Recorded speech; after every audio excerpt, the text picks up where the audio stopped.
Well,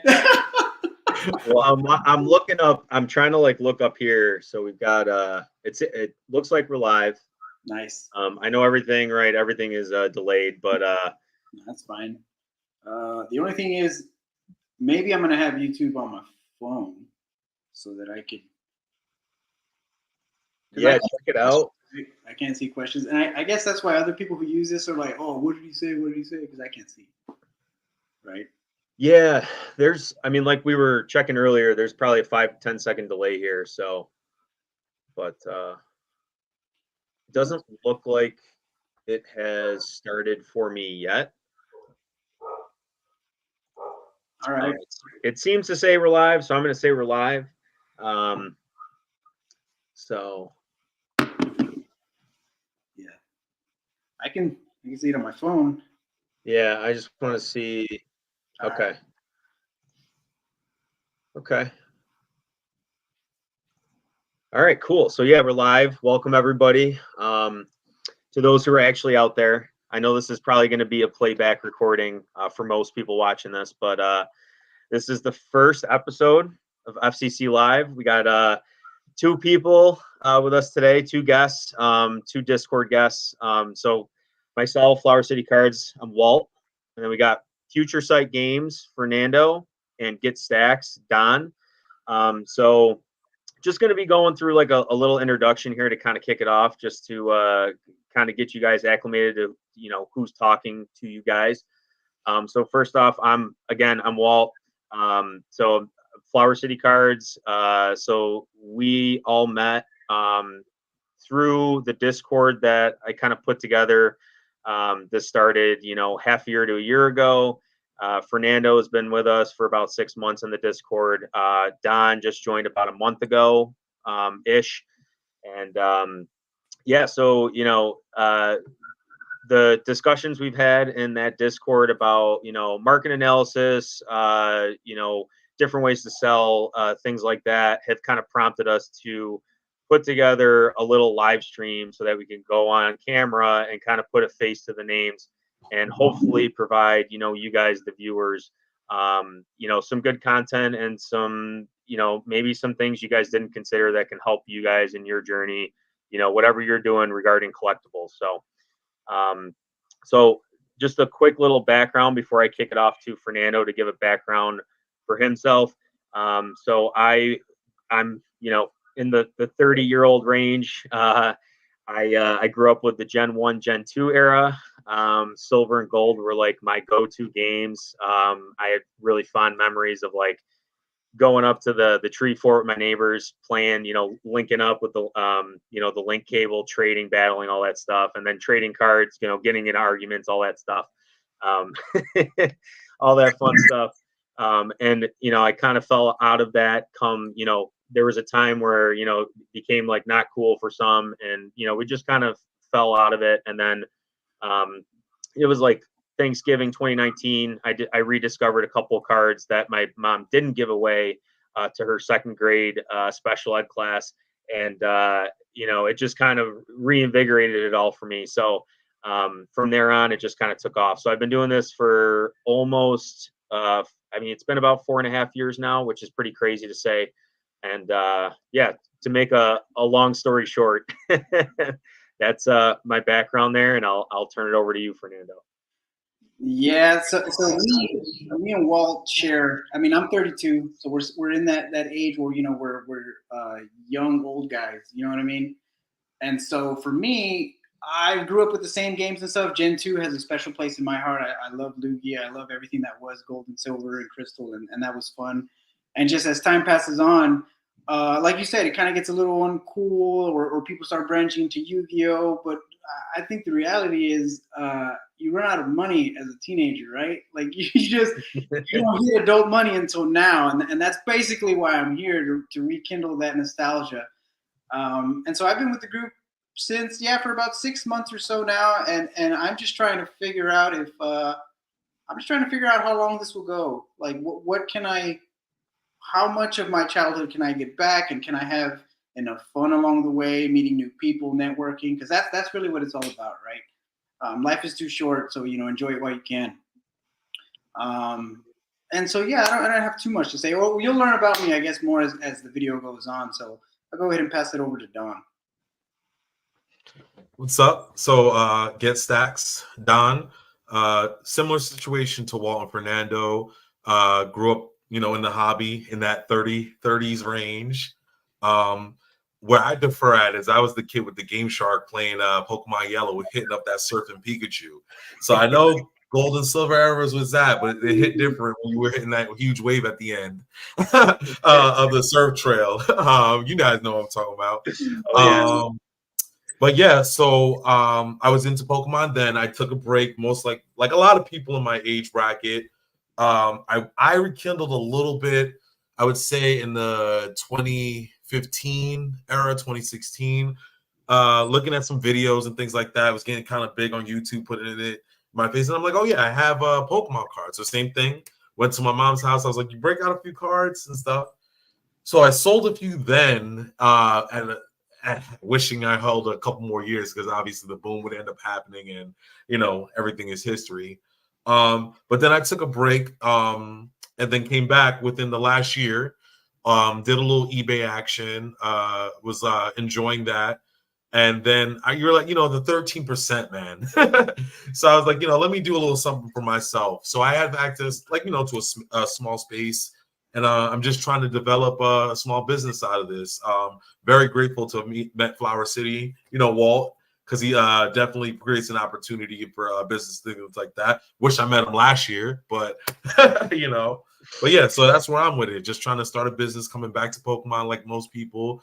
And rekindling that nostalgia. Yeah.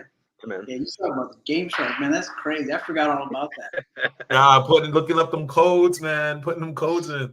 Man, putting them codes in, getting all those illegal shinies in the game. Oh, yep. Took it back for you, right? A little throwback. Yeah, that's good.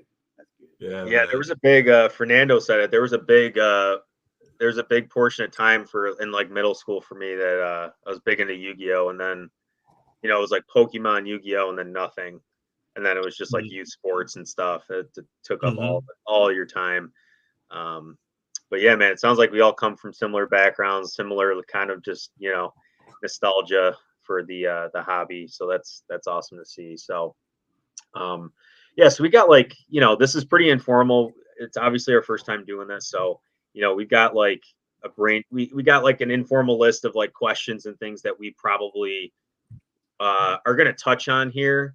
So I don't know, Fernando, if you wanted to kind of jump into, I think you had a couple of really good questions that they're probably good to kind of flow into after going through kind of a background, for each of us. Yeah, we wrote them down because I knew I'd forget. Yeah. There's the first one. I think you were wondering, like what are some of the personal goals for the year? Oh yeah. Personal goals, whether they be Pokemon related or not Pokemon related. And I don't know if you can either start or I could start. It doesn't really matter. No, you can go ahead and start. I mean, this was more of my questions for you guys anyway, but I'll go ahead and answer them as we move along. So I'll ask you, Walt, what are some of your personal goals for you in this year? And they could be Pokemon related or not. Yeah. So this year, the whole, I would say, wholesale program and just the Pokemon space in general, kind of my outlook on it has kind of changed over the last 4.5 years that I've been back into this.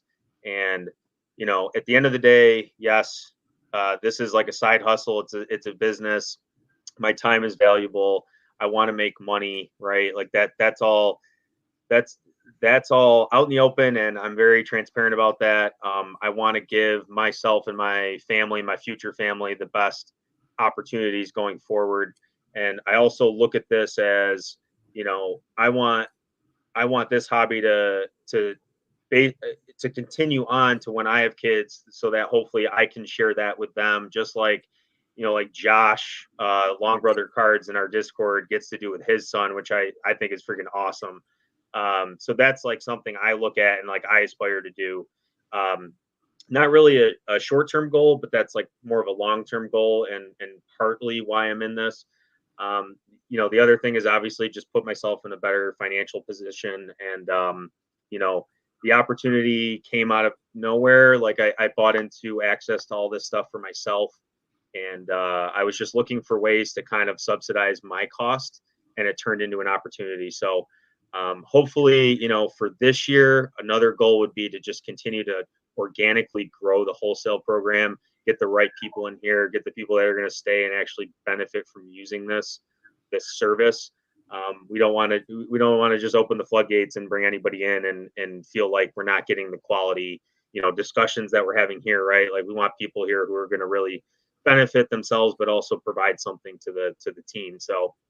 Um, so I'm kind of touching on some long-term goals and some short-term goals, and then, you know, something else personally. You know, at some point, you know, there's going to be some big life decisions made here coming up. You know, I got a girlfriend.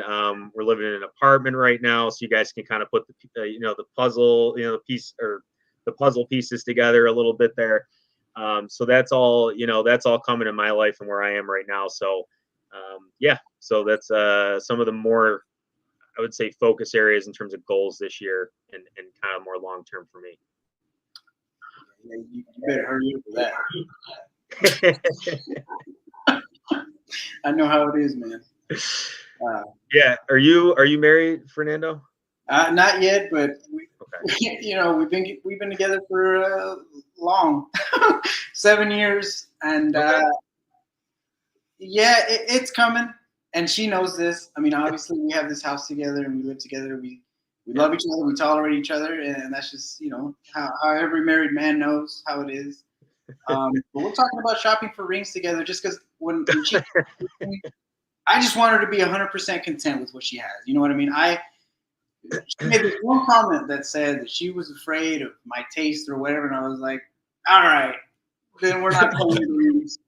We're gonna go ahead and we're gonna look at them together, and you know, I want you to be 100% happy with what you're about to wear for the rest of your life, hopefully. You know, it's coming. So, and I don't like referring her to my girlfriend anymore. She's my lady now. Like that's just get into that mindset early. Okay.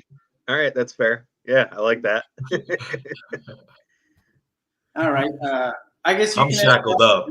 Just kidding. So enjoy it, you know, but shackled up. Yeah. So yeah, we can learn a thing or two from you. Compromise, and when in doubt, she wins. Oh, bro, that's it. It's not a game because you already lost. Yeah, I'm telling you guys, life will be a lot smoother. Yeah. If I may drop a couple gems on you. I appreciate it. I'll go ahead and answer the question. So I think for myself, obviously, you know, you've spoken to the monetary side of things, and that's ultimately what I want. I'm fully transparent with that too. But I kind of feel like you have to enjoy it a little bit for all that good stuff to come in organically, right? If you know more about the game, if you can gain sentiment from the people who play it and people who love it, I think maybe you can develop a routine to kind of figure out what that secret sauce is to making money in this hobby. But that is one of my goals for this year, is trying to develop the routine for what it is. Like develop the routine to make this all work. Like, hey, you know, a lot of people know in the group that when you're buying booster boxes, you're targeting them at a reasonable price point, which is usually about $80. And so that's something that I learned in this group. You know, I've only been doing this for about around maybe August of last year, and then I found your group, and then, you know, the knowledge and all the nuggets and all the community start pouring in and helping each other out, which is great. And so those are some of the lessons that you pick up on is getting in at those price points and you know, how it affects or doesn't affect the singles market. And I just came back from Collecticon because it was over here in Dallas, and I'm local to the DFW area, so I got to see just the massive wave of singles and raw cards and slabbed cards, and I'm thinking, man, just like how I feel about it is if that's all that's there, that's where the money's at, right? Because that's what people are selling. And so I want to develop routine of going after those cards, whether they be older cards or what's desirable. And so that's something that I want to try to figure out this year. And I don't think it's going to be perfect. You know, nobody has a crystal ball. Nobody knows what's gonna pop off and stuff. But I think as you find yourself collecting some of these things and you start diving into the players' sentiment, maybe these things become more apparent. And that's something that that I'll share with the group, because I think I like this group here too, because we don't gatekeep. There's no well, I can't see the questions. That's awesome. All right, we're learning. We're learning as we go here, guys. We're learning as we go here, so it is pretty cool. I can if you guys, it sounds like if you guys want me to put up a comment or anything like that you see in there, just let me know and do that. Bless you. Woo! Sorry about that. No, you're good. You're good. But yeah, it looks like he had something to add there. Yeah. I just sneezed out all my thoughts. Yeah, no, you were talking about getting in a routine of like going where the money is, right? And like where you're able to kind of push that the singles and stuff. Great. Yeah, and so getting into a rhythm of just like, oh, look at that those sets are fire, and everybody knows like the pools, like you can kind of anticipate when a set is released and you kind of see what's kind of golden, what looks nice. Just getting into the rhythm of like, all right, I should keep my eye on these, and maybe 6 months down the road, 3, 6, 9, whatever it takes, you approach them for that. You approach them at that reasonable price point.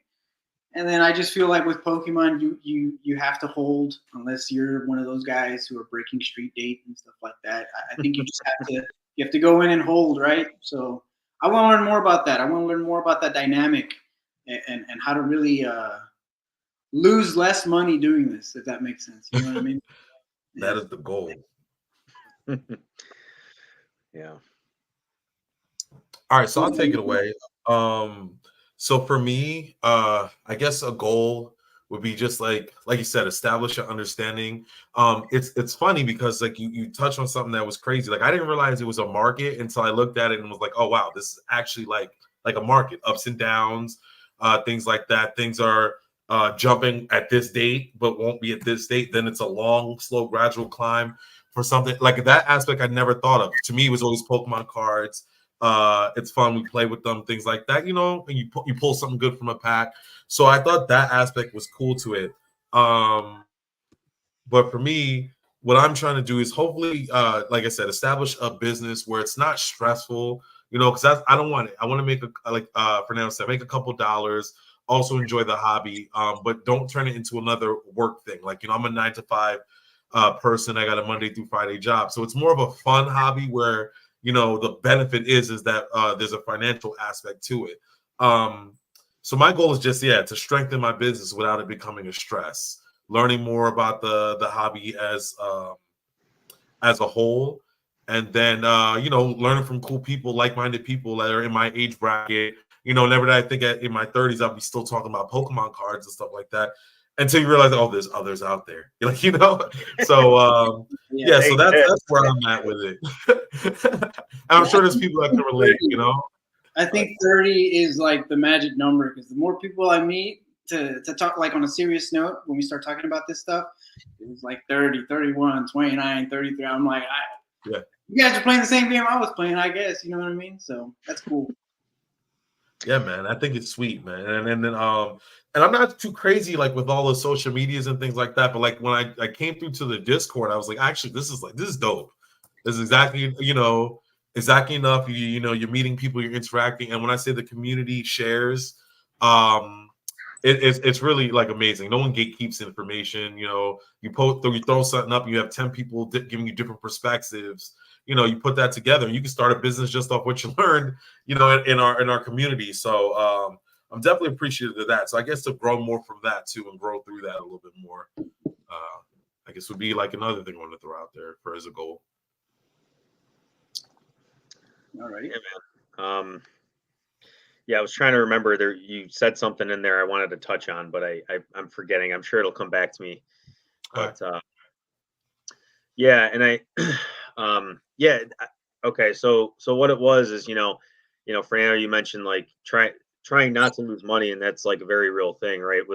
And that transcends Pokemon cards or collectibles, right? That's investing in general. It's like a primary goal is to, mitigate your risk and mitigate, how much you're potentially going to lose if you're really, really wrong, right? Like what is your bottom floor, and always knowing what the bottom floor is important, right? Whenever you're putting your money into any places, right?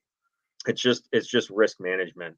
So what's really cool about this hobby is that I found, you know, you can kind of, I've gotten to points sometimes where I feel like I'm just too involved and I'm doing too much, and I can take kind of a step back and not feel like I'm really missing out a whole lot, right? It's not like you're missing, the next big thing. I mean, you could miss a set release, and yes, it could pop off like Evolving Skies. Like that's a black swan event. Like that just never happens anymore. But it does happen, and that's like I think the thing that maybe keeps people in every single set, every single set, every single set. And sometimes you got to take a step back, and maybe you dial down on some sets, and you kind of just throttle to meet the goals that you're trying to set for yourself. And everyone's goals are different, and what you're trying to accomplish is different. And I think that's one of the awesome things about this hobby is like everybody can kind of use this to fit within their 9 to 5 or their 7 to 3 or whatever, right, to work for them. So it's pretty cool. You can be passive, you can be active. That's one of the things that's been pretty interesting for me is you can kind of make this work for your needs and what you want to get out of it. So a lot of opportunities, I guess, everywhere. So, but as far as Fernando, you had another good question. Some of the challenges that we're facing in the hobby. I think that's a good segue into that one. Losing money, and I think maybe, and you can correct me if I'm wrong. Maybe one, that statement was like, a set releases, and you instantly see those booster boxes, for example, drop from a market price of 95 to say like 80, 85. Right? Is that kind of the example? Yeah, no, yeah, that's a good one. And being able to anticipate, you're learning as you go, and that's you can see all these videos, and you can kind of, oh man, there's so many videos on YouTube that say, oh, this is the next whatever, this is the next whatever, and there's really no way of knowing. Like, have you guys really know? Well, this is like me being fresh. I'm probably gonna have all these like weird observations, right? But I've seen so many videos and so many, Redditors, whatever. They like to compare, like the first 3 sets of an era to the first 3 sets of another era. From previous era, yeah.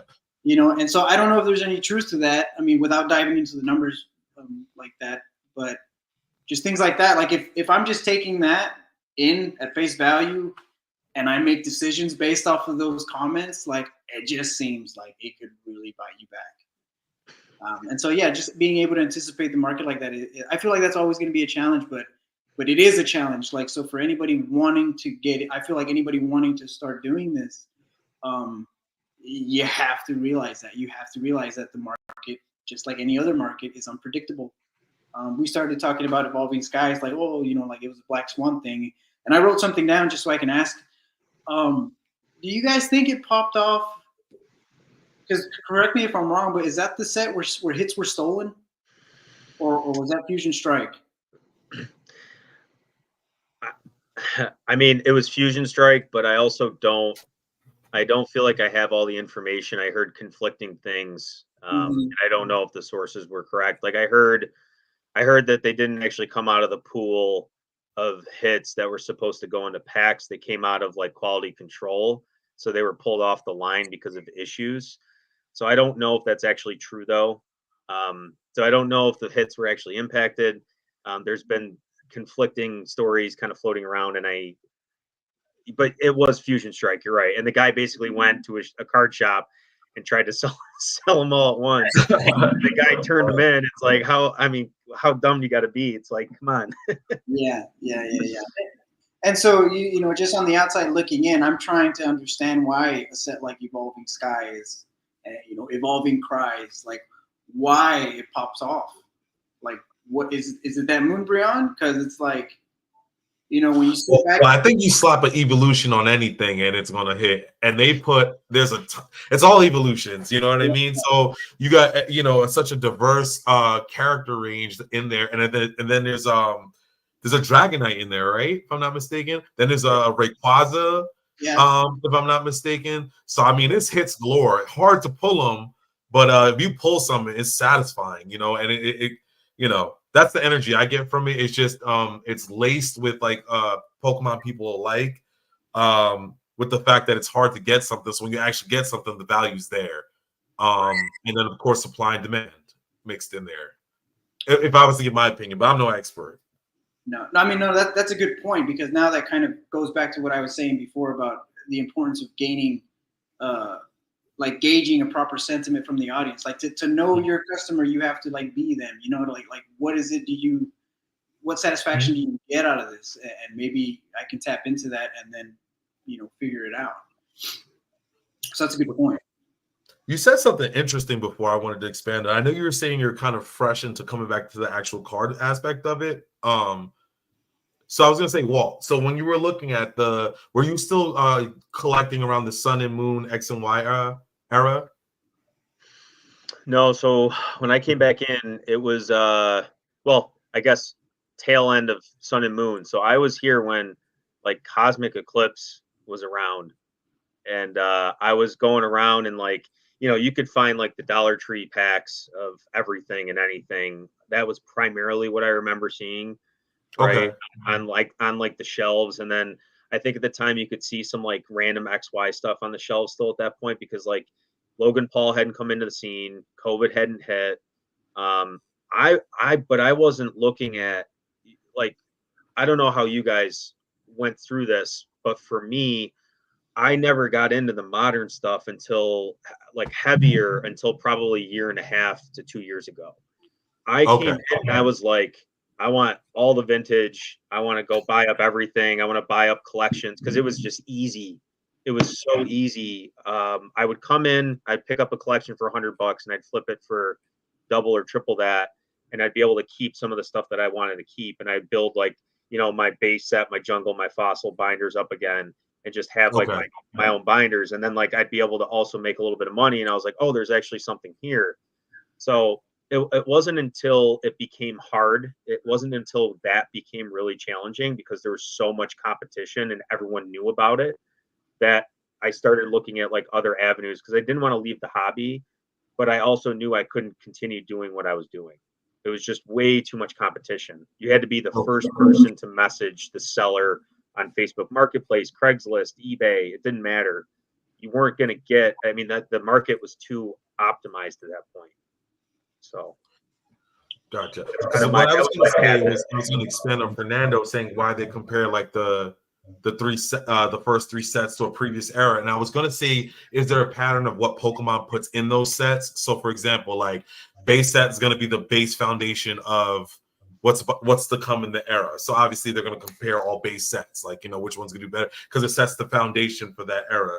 Then you would say, all right, set 2, you start to see mechanics, you know what I mean, getting played in there. And I don't really know the flow of that, because I don't really play from that aspect. So I guess maybe the first 3 in the block look similar, because that's what they need to do to get like the era going for the players side of it, not so much the collectors. And then they don't start really thinking about us until, and us, you know, if you look at it as collectors, until like the other end of the block. And that's when we start to see like our alt arts come in, or something that they throw in there to entertain us, because now they're waiting until FE or whatever block, as far as in what's going to be played. So it has a different value time than what we look at. I don't know. I just throwing something out there. No, I mean, that makes sense. Like if I was trying to, you know, get some traction going for a new set, that's what I would do. Like I mean, because it's tied to the game, right? So when I meant fresh, like you talk about Sun and Moon, I was playing Sun and Moon. You You know what I mean? Oh, okay. All right. When I was playing Ultra Sun, Ultra Moon, and stuff like that. So I've always played the games, man. And, you know, as life happens, as you're getting groceries, you see the cards there, you just don't buy them. Okay. You know, that's kind of how I was, just living outside, like just staying in my lane, not buying that stuff. I knew.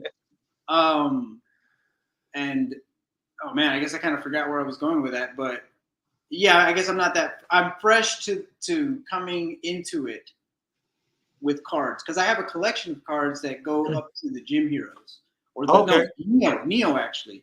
Oh wow. I stopped collecting at about Neo Destiny. Okay. The little tower looking one? I forget. So that's Discovery, I think. The little tower. Destiny. That's with Umbreon and Espeon, right? The rookie cards. Oh yeah, and I have those. So when I found out how many there were, I was like, what? Yeah. Nice. All right. So excuse the misinterpretation. I misinterpreted fresh. No, fresh as in like it's been a long time, and I just got back into it last August. Gotcha. Very cool. But I did play Scarlet and Violet, so that's where I was going. That if I was trying to jumpstart a whole new era, that's how I would do it. I would let everybody know who the new creatures are, what everything, all the characters and all the trainers and stuff, and then I'd start remembering, who's been with me, right? Like, all right, now we're start pumping out the DLC for all the the legendary beasts and bringing all the gimmick. Like, there's always a gimmick, right? Like for this era, there's the Paradox and Future set, so that's pretty cool. So no, yeah, I guess when you put it that way, I guess I understand why they kind of get a slow start. Which one did you play? I picked up Violet. Yeah, I picked up Violet. I just wasn't feeling Scarlet. It was just I wasn't feeling Scarlet. I'd rather whip around in a motorcycle type Pokemon. I think it's like running legs as if you're on the Crydon. Oh man. I haven't picked up the DLC. It's been really busy, and I kind of want to. And I think that's another cool thing. Now, modern Pokemon allows it's easier to expand on the games. So it's almost like, as before, you have one or two Pokemon that are like the mythics, right? Like you had your Mew, and that's it. Mm-hmm. That would be, and that's it. And now it's just like, as new ideas happen, they're just pumped in the game like every. Like season, it seems like it's a seasonal thing now where we get new Pokemon just to keep that era fresh. Mm-hmm. Which in turn means you could keep the cards in that era fresh. You know what I mean? So that's kind of cool that they're doing now. Speaking of that, do you guys think we'll get Mega, Paradox and Future? Well, so you guys saw the Pokemon Presents? Yeah. You think we'll get I saw Mega some versions of those? It just, oh man, Mega Evolutions were just, they just know. Like, I think for people in our age group, they just know how to just get you right in the nostalgia bone, right? So like, when you see Mega Rayquaza, I saw Scizor is actually another one of my favorite ones. It was like his tanky arms and stuff. I can't wait if they come out with more Mega. They have to, right? Like, why tease the symbol if you're not going to come out with new? Exactly. They're not going to do that for no reason. Yeah, and some of those Mega cards from that era, they look pretty cool. So I can see them being some really chaseable cards. Are you going to be terror raiding? You saw it was the 3 starters. I think they put out are going to be the raids for this month or something like that. I try to keep up with the raids, but I suck at it. It's hard. It's hard. Don't get me wrong. Like, and then keeping up with that time schedule, I'm like, I have this much time. And then I always push it to the last minute, and I'm just like stuck. Not getting into the raid. But it's cool, like that they continue to support the game and continue to support the audience, and it's just strong. Like, you want to be invested in something that's that strong, that caters to the audience. And you're always gonna have haters that say, "Oh, that's dumb," or "I don't know why they do this," or "Why they make leveling up Pokemon easier." Like, that threw me off. The experience share, everybody gets a piece now. Oh yeah, everybody gets a piece. Everyone gets hooked up.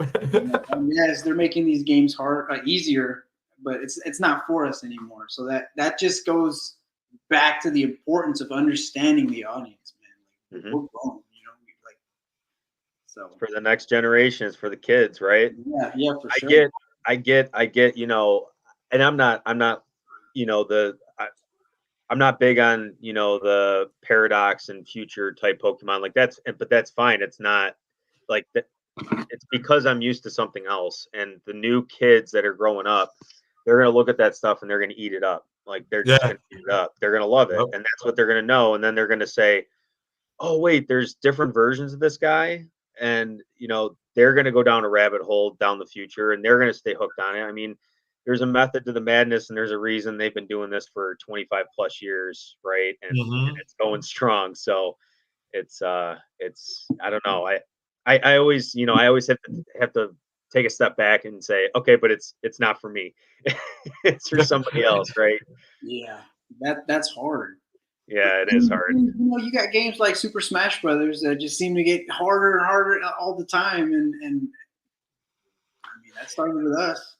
It's like a kick in reality. It's like, what do you mean it's not for me? I am 1999. I was there. Like, right? Like, I was here for it was made for me.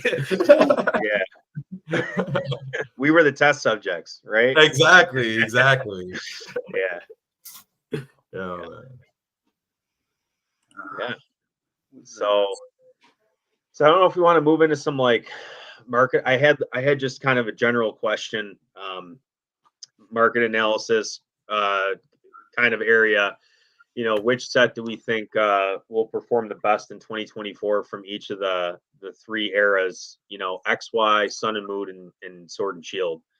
So I don't know if we want to do just like each era, but I mean, I can kick it off. I think for 2024 in terms of like most growth, I gotta say, if I have to pick one, it's probably going to be Chilling Reign.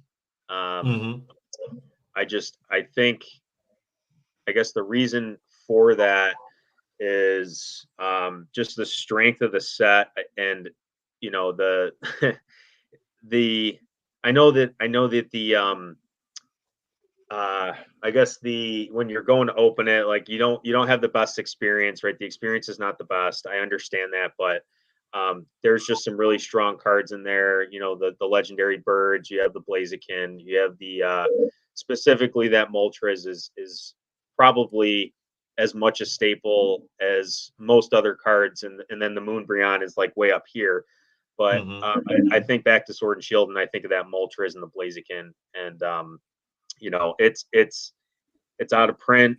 You might see some restocks here and there, but it really comes down to supply and demand coupled with the strength of the set. And I think that's one of the reasons Chilling Reign is going to have the biggest growth for 2024.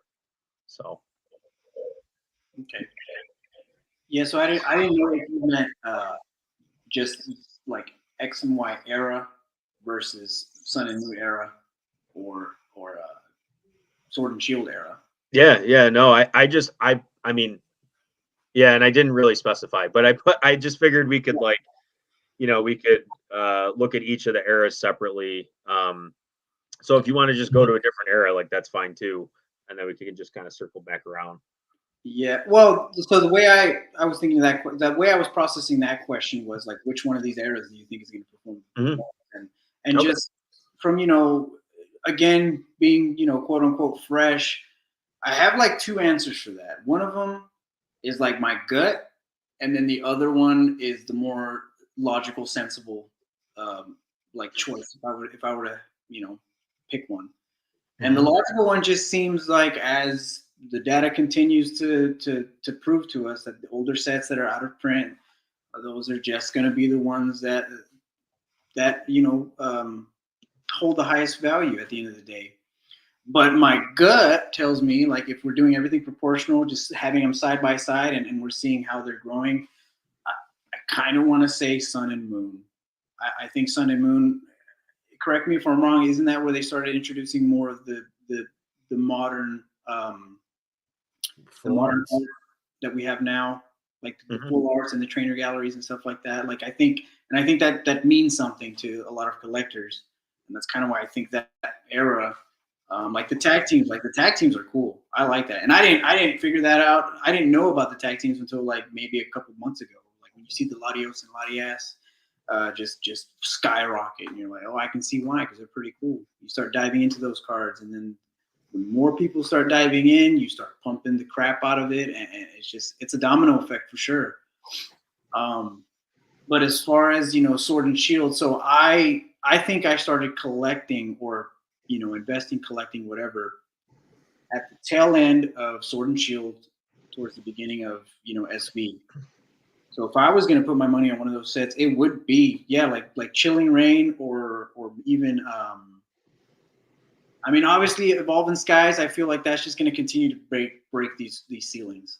Like there's just no. I think it's inevitable before you see $600-$700 at the end of the year, maybe.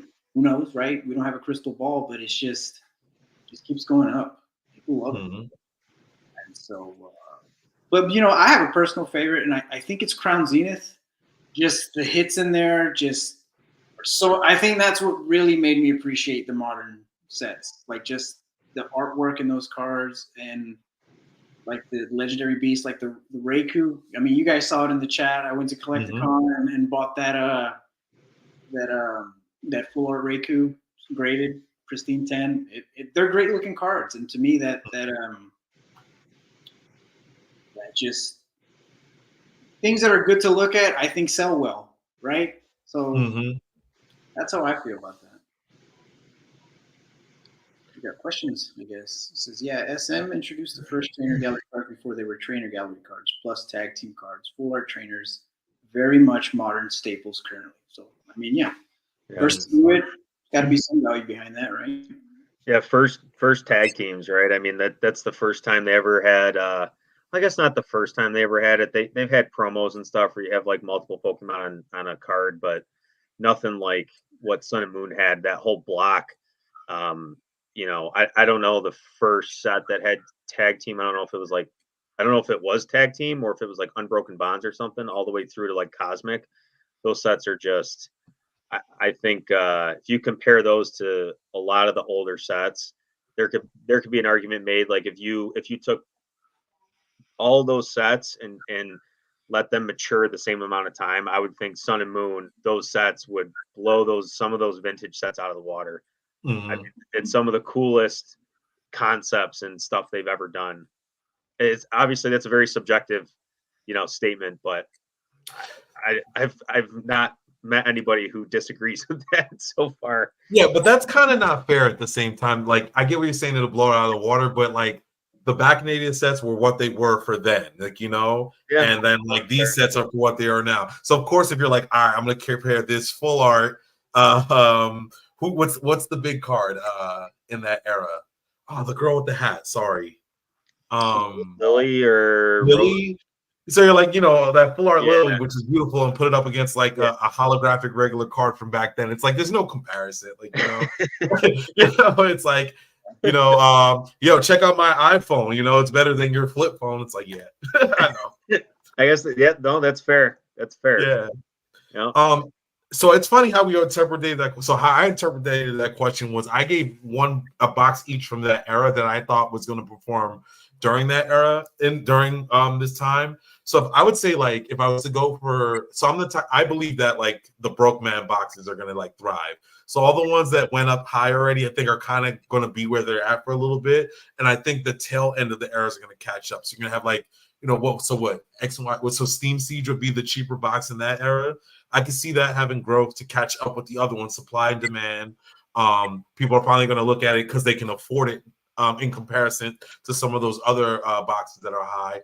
So I guess I would say in the Sun and Moon era, maybe Crimson Invasion, we'll see that start to move up. Same situation. I think people are going to be like, all right, we can't afford some of these other ones that are sky high. Let's move to something that we can afford. Then I think the cool cards are here. I think it's we slept on this. That's going to happen a little bit, just to pump it out, and increase it and things like that. And then if I went to Sword and Shield, I would say Chilling Reign, because it's out now out of Pokemon Center, so that cap is gone.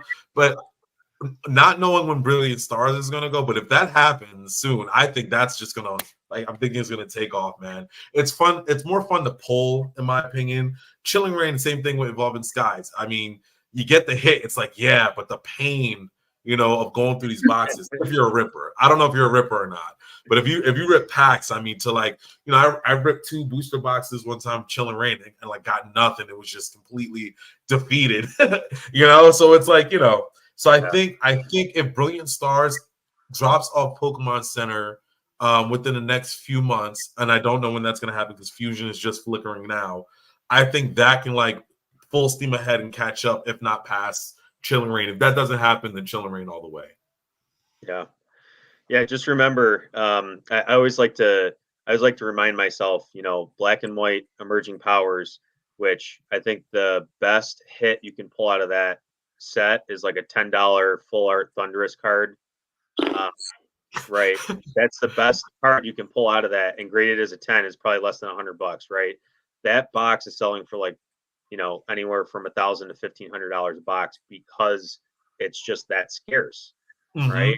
So it's kind of hard to wrap your head around. It's like, well, you have, you know, this box and you can only pull, you know, an $8 card out of it. Why is it $1,500? And that just, it kind of nails home and drives home the concept of supply and demand.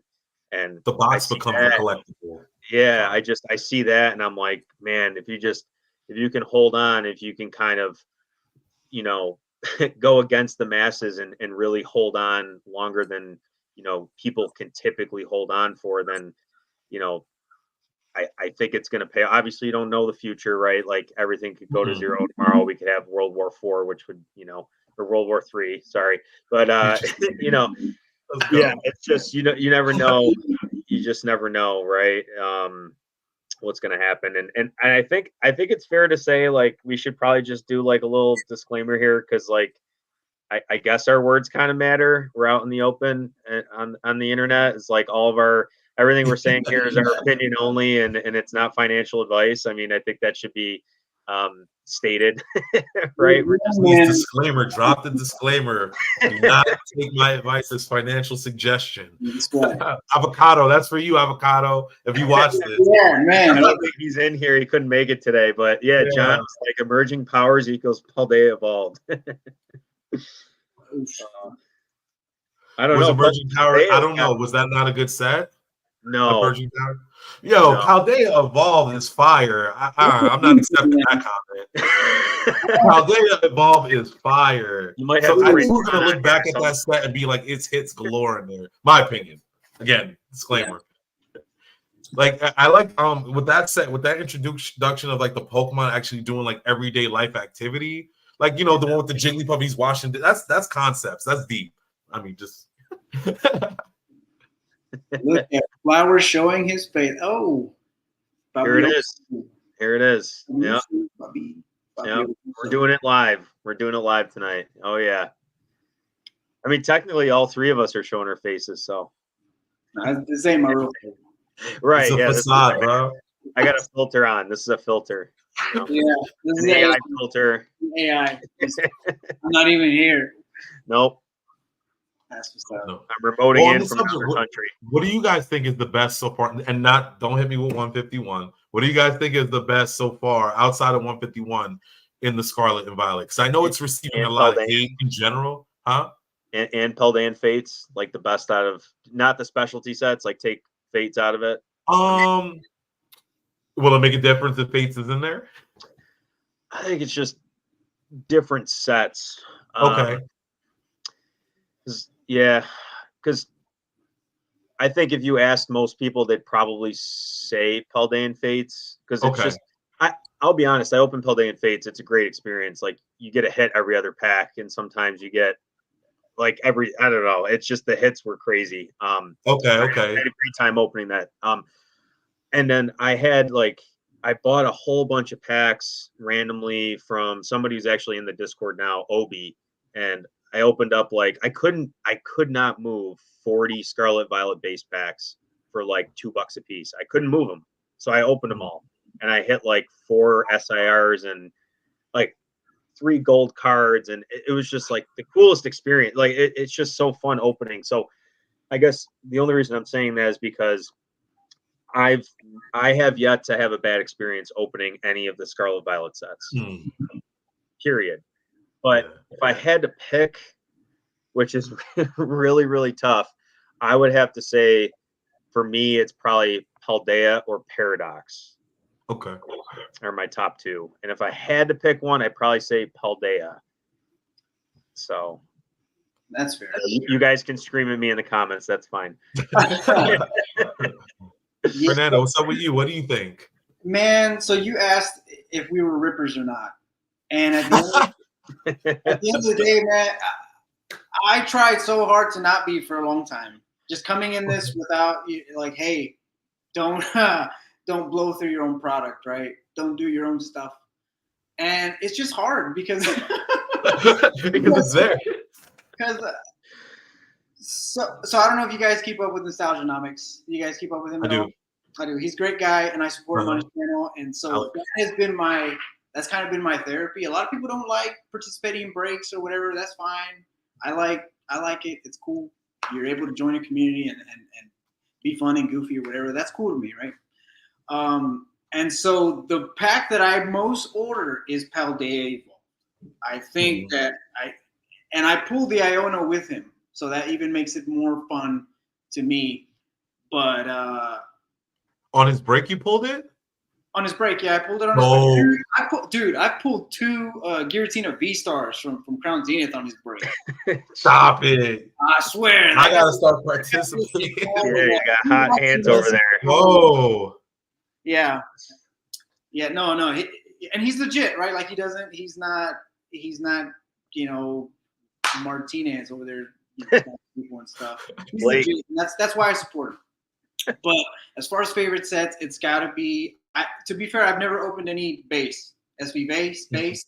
I have opened a fair amount of Obsidian Flames, and honestly, the only card I like from there that I can think of off the top of my head is that Scizor, like that Scizor full art. That Scizor is fine. Yeah, that card goes hard. To me, it goes hard. And Paradox Rift, a little bit, nothing too crazy. I personally like watching people break. I mean, are we counting Wild Force and Cyber Judge right now? I guess I was just saying English, but we could take it there because it's a fun experience busting Japanese boxes with the game. I'm actually excited to open that. I want to open that stuff. I think I'm gonna probably cave and open up a whole booster and just kind of and run with it. Like just list it all, have fun, pack breaks, whatever. Which also goes down in one of my goals for the year is try to funnel all that stuff into a media outlet, whether that be Twitch, YouTube, whatnot, whatever. I think you kind of have to do that to be successful in this hobby these days, and so that's kind of one that I've seen that it looks super fun to open. I think it's just for me nostalgia for the legendary beasts. That's what it is for me. That walking wake, man, Suicune, that's a good one. Yeah. So yeah, I'd say Paldea Evolved is probably my favorite. I haven't pulled the Magikarp, man, and I want it so bad. No, I pulled two of those bad boys. Man, for no reason. No, man. So it's funny when we talk about the Iona. That was my first grade play. It got me into grading because I got my 3 boxes early, and second pack it was an Iona. I was like, oh my god! And I was actually able to get it and be like a second to market on eBay, which is if you could do that, you're making bread. And I ended up lucking out with that. So like I don't know, maybe that's also why Paldea holds a special place too. I'm gonna look back and be like, oh yeah. Yes, for grading. As the thoughts, as I collect my thoughts, that's another goal of mine is getting into grading, right? Like submitting some of this older stuff I have back here. I have a Neo Genesis Lugia that graded. He's multiplier, even if it's not a 10, graded. Yeah, I don't know how. I guess when I was 14, I put it in one of those hard case like things, and I'm very surprised at how younger me took care of cards. Oh man, I'm fortunate for that. So I want to grade some of that stuff, even if it's 6s, 7s, whatever. I think those cards are notoriously hard to grade anyway, so why not? Well, the beauty of grading, even if you don't want to look at the value aspect, it'll never degrade past where it's already at, you know? So, you know, anything can happen to your card and your binder. You can drop it, you know, anything can happen. But once it's in that slab, not plugging and going to go grade and no company specifically, but just to protect your card, man, because that's a part of history now when you really think about it. That card, you know, it's throwback. You don't see those on the market anymore, things like that. That's how I look at grading like vintage and stuff like that. Like, just send it in. I mean, what's the worst? It's not like you paid for unless you did pay for it and hoping for a 10 and it cost you, but you know, Yeah. it is what it is. Yeah, and they running on special this month. I don't know if anybody saw that. I got my submission in before February 28th, 29th. Man, Well, I'll just show. I've got these are all like I've got a bunch that I need to send in. Oh man, dude, make a thing tonight. There was a promo going on. They offered I don't know if you grade with PSA, but they offered it was $1 or $2 cheaper and 30-day return on bulk. Really? Okay. Yeah. Damn, I don't know if I have time tonight. I guess I should have put that in the chat. Yeah, like no, it's all good. I just it's been a so my girlfriend's in she just went to Florida this morning, so I dropped her off at the airport at like 4:30, and then I just been working all day and had to kind of screw around with the dog. So yeah, on top of everything else, you know, we're all busy. So Yeah. and I just haven't been paying attention. I don't even look for the quarterly specials anymore. Okay. I used to look for the quarterly specials because I've been grading back since the COVID boom and everything, and I wouldn't send stuff in until like I saw that quarterly special pop up. And ever since they dropped it down, like you can get the collector's membership, and then you get down to $15 a card. I just don't look for it anymore. So what are they providing now? Is it, you said it's $1 off, or is it? Yeah, so I'm the normal member, so it's usually like 15. Right, and then right now it's down to $14.99. But then they ran another special during February, which was $13.99 and 30-day shipping if you put an order in this month. Like you'll get it back in 30 days bulk, not 60. Now if it goes past, it was saying 45, but that's the promo that I had ended up getting as a collector member. And I'm pretty sure I thought you had said you were one too, if I'm not mistaken. Yeah. I haven't sent one in since like late. I think we got our last submission back in the Discord at in December or something, or November. Forget when it was, but I've just been kind of sending submissions off, and then if people need to grade or they want me to take a look at their cards, I've been doing that for them. It's not anything like I'm trying to push or make like I think it's like I'll charge like $2 a card just for my time to like look at it, like package it up, and then ship it back, all that stuff. It's just like the time for that, but it's nothing like high volume or anything like Z&G Emporium does, or like any of those guys. Like they make a living off that stuff. Like I could never do that. It's a wild game. Definitely. But cool. So we're at about the 1 hour mark. What are I guess I'll just ask, what are you guys looking to pick up in 2024? Like, what are your key targets, acquisitions for, inventory and product that you're looking for? Well, I want to answer this question real quick. What's the question? Oh yeah, I have it up on the screen. Sorry. I'm trying to remember if just understanding the sentiment and having the challenge to anticipate the market and stuff. Remind me, was that a thing where people were saying that shiny treasures was going to be like short printed and you're not going to be able to get as much as you want, and then here we are. You can't get enough, right? I struggle to, until we see the first wave and what's available. I always struggle to, I guess, believe anything, because like the same thing happened with Temporal Forces. Like people were saying short print, Mm-hmm. I think people were also getting short print versus not printing enough confused, right? So like short print just means that the window they have, the amount of time they have to print the set is short. And all that means is that there's a set coming immediately after. So you have temporal forces coming on, March 22nd, and then you have the next set coming like mid-May, which is no time at all. So that gives them very little time to reprint that if it's a hit, right? If it kicks off, it's like, when are they going to print more temporal forces? I think that's what people kind of misconstrue when they hear that. But for Shining Treasures, I don't know. I guess I never paid attention to what people were saying. Were you trying to pick that up as a pre-order and you heard that people were saying it was going to be short printed and we weren't going to have enough? I think that happened, and so what ended up happening is that I ordered 2 cases of the mini tins, and I only got 50% of that fulfilled.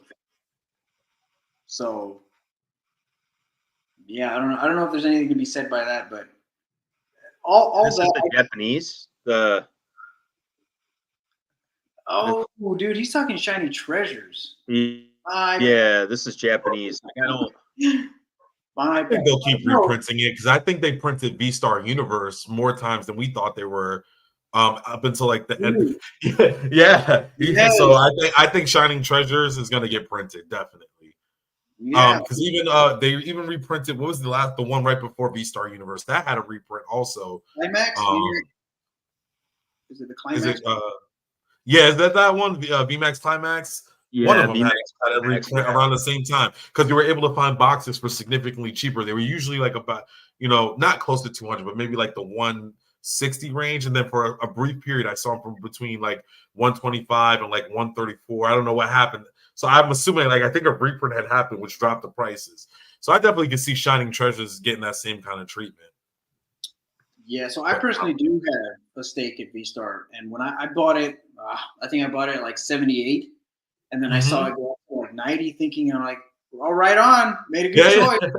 Right on. And then now I think we're able to, I've seen it as low as like 70, 74, 72. And it's just when they say Japanese is volatile, like, my God, like I now understand that. And that's just building on into the whole learning the hobby and stuff. It is. So it may not even have been a reprint. It might have just been like falling out of interest. So they just lowered the price to get to move it a little bit. Yeah, I just it's just supply and demand. So the one thing I picked up from the one thing I picked up from Japanese, it seems like everybody's got a connection when it comes to Japanese. Almost like it seems like everyone knows somebody. And it almost feels like the Japanese market is almost like MSRP is like underpriced relative to how we value Japanese product and how the market over here treats it. So you have all these people who are just trying to undercut each other. And maybe there's a large reprint and people are just trying to cover themselves as quickly as possible, and you have this giant rush to the bottom. I feel like there's a little bit of that going on because constantly, I mean, you'll hear 3, 4, or 5 people that are like, "Oh, I got this guy, and the prices are great," and it kind of varies, person to person or source to source. But I've seen this just myself with a couple people who've kind of offered Japanese, distribution, and it moves daily, I guess is my point, is like to Fernando's point, it's like it's constantly changing. It's like you can't keep up with that. So you go to place an order, it's like, oh, that's $10 more or that's $10 less, and it's just crazy. Like a FOMO mechanic. But yeah, there's so much. Like, you go on Facebook Marketplace right now, or you just get on Facebook and join any group that sells Pokemon cards. Like, if you look for it, you will find it. That's how many people are on the market selling Japanese stuff. Another example is 151. I have a Japanese booster box of 151 that I got at 148. When that thing was selling for $225 on eBay, I thought, all right, good decision. and now it's just going back down. So I don't, I don't understand it. I don't understand it. I want to get good at being able to understand that, because I feel like the fluctuations aren't nearly as drastic in English with English sets. But for me, doesn't that mean that there people that we don't? I mean, like, is there another wave coming? Right? Like, why would the price drop so dramatically if? Yeah. I mean, it's Yeah, you got brought that up earlier when that opportunity popped up. It was like, I wonder if that's alluding to a reprint, especially with the pricing we're seeing for 151, because we were like, what? What's going on here? Yeah. If a reprint happens, I mean, I'm all over it though. It drops. I definitely see that 151 being strong way down the line. That master ball chase, man, it's like people love it. So if it does drop, I think that's just your small window to gain a stronger position into it, and then run with it. Yeah. No, not saying it's bad. I think no, you have a good point. That is definitely that's your signal of like, hey, more is about to. It just didn't seem right, right? Like, and it's about like trusting your gut. It's like, okay, you don't have to do this, right? There's going to be, like, if you don't get in on this, there's going to be other opportunities, right? Like, it's not going to be the last product that you'll be able to jump in on. But to the same point that you made, right? Like, even if you have to pay a little bit more after that reprint of 151, that's how I approached Evolving Skies. So Evolving Skies had kind of like, it wasn't even a reprint, it was like another restock, and it dropped the price down from like 180 to 200 all the way down to like 120 for a couple days. And then it came up to like 140, and I'm like, all right, I'm going all in. Like, I bought like 3 or 4 cases of Evolving Skies, and I held that, I held 24 of them up to 350, got rid of 16, moved some of those into Charizard UPCs, which was not a good play. I'll admit that. Like, you also have to talk about your losses too. So it wasn't necessarily a loss, but it was an opportunity cost, moving that money into Charizard UPCs, right? Like, and I understand that, but to your point, right? Like, it might not have been, like, you could sit there and you could say, oh, it's going to come down again. It's going to come down again. But at 140, you're looking at Evolving Skies. You're looking at what it just did. Similar situation like Lost Origin, right? Lost Origin was up to 160, 180. It came all the way down because it got pummeled with a reprint, right? Restock. Like, that was the time to acquire Lost Origin, because we know after that it's recovering. That's where it's going. It's already demonstrated it's a good set, and it's going to do that, right? So that's just, I mean, it's kind of one of those things, like, the proof is in the pudding. If I don't know. So 151 Japanese, I'll be doing probably the same thing as you. Maybe I'll move some of those Charizard UPCs into some 151 Japanese. Yeah. Hey, can I tie this into something? One of your questions was any advice for people. If I would offer advice, make sure you just have something to decide for opportunity cost, because you never know what popped up. And I'm seeing from even being in our Discord, things could pop up at any point where it's like, wow, I could take a strong position. So you also want to just make sure in your model or whatever you're doing, you have the something a little bit to the side. Should something come up, you can jump on it, because you might not be able to forecast that, in what you're doing. But I just thought about that today when I was seeing these things come up, and I'm like, wow, No, yeah, that is a good one, because I mean, I managed to get, shout out to Tin. I don't know if he's watching, but yeah, shout out to Tim. Yeah, I was able to get Chilling Rain booster boxes at a good price, and I'm kind of glad I did. So now we have some skin in the game to kind of see what the hype is all about. Is this train moving forward, or what's going on? So yeah, you're definitely right about having extra. It's hard. It's very hard, because you don't want to put in what you're not willing to lose, but. That's a good. Yeah, no leveraging. Don't leverage. Not worth it. Spend what you can afford to spend. Right. Absolutely. But if you have a budget, go to zero tomorrow. Yeah. So, but yeah, John had a really interesting comment that I was talking. I think when he when he posted that, Master Balls are the new Legendary Collection reverse hollow. So, I mean, what are your takes on that? Aren't they doing really good right now? Like everybody yeah. jumped on them in the last year or so, right? And have been grading them like crazy. Dude, Danny Phantom did a great video covering the reverse hollow and like what it would cost you, how many packs you theoretically have to open. Mm-hmm. I mean, there's a point to what John's saying. I can never get past like the fact that the firework reverse hollow will always just be like something I hope they never replicate or touch ever again. Because that was like that was the coolest thing that they did that. But in terms of like how difficult it is to complete that master set, which is something that people continue to chase down the road, I think there's a point to be made for that. Maybe in the sense of like value, right? Like just because the scarcity is going to drive their cost up so much in the future. Dude, I love master balls, master ball 10s. I love the regular reverses, man. The regular reverses just master ball 10s. This is my favorite right here, though. This bad boy. The YouTube. There you go. Look at that. Yeah, man. The master balls. I can't let them go because I think someone down the line, people are gonna want to complete these sets. And I'm like, I have the pieces to the puzzle if you want them. That's the kind of thing. Like only a handful. I would think only a handful of people, like relatively speaking to the size of like how much they printed, are gonna own complete master sets of 151. Like it's not gonna be a lot of people. Like you got right. Like it's pretty crazy to think about. Like it's a true chase. Yeah. It's crazy what they did with that. I think they ran the numbers, and it's crazy to get like the one you like.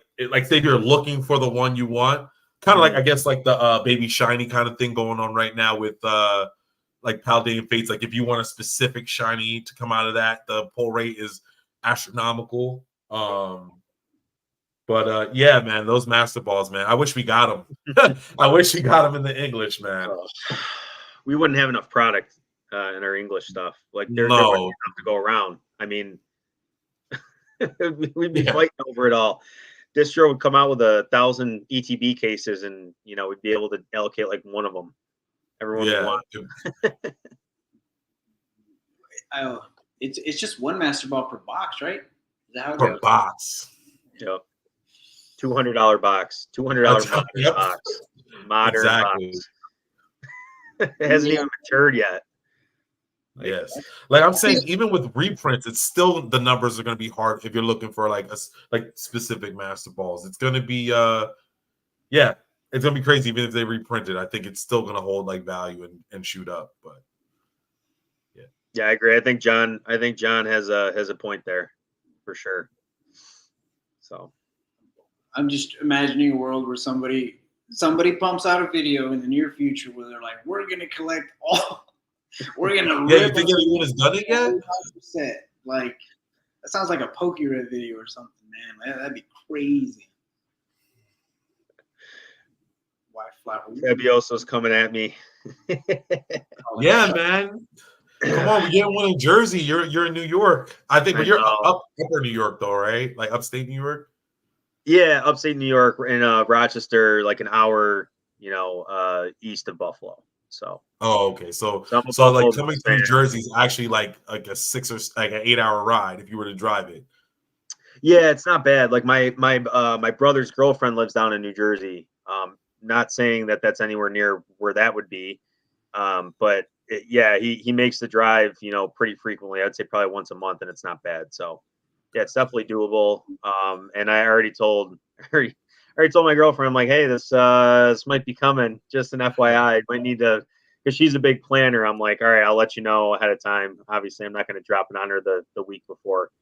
So she. You hear that, Bobby? So we might have him coming to a con. All right, Bobby. It's on the radar. It's on the radar. So. Yeah, you say your lady's a big planner.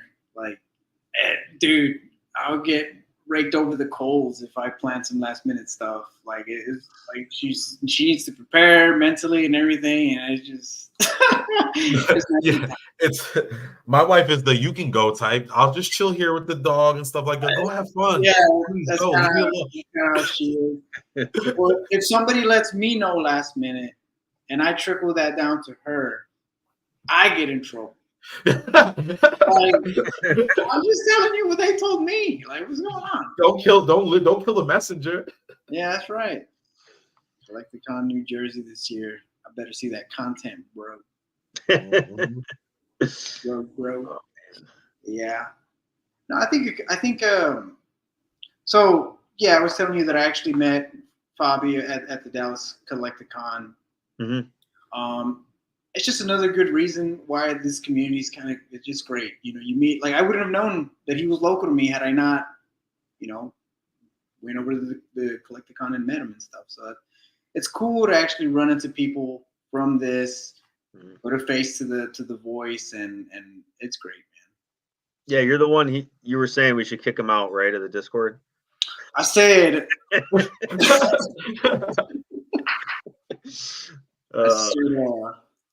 we stirring the pot now. Hey, you gotta have some fun.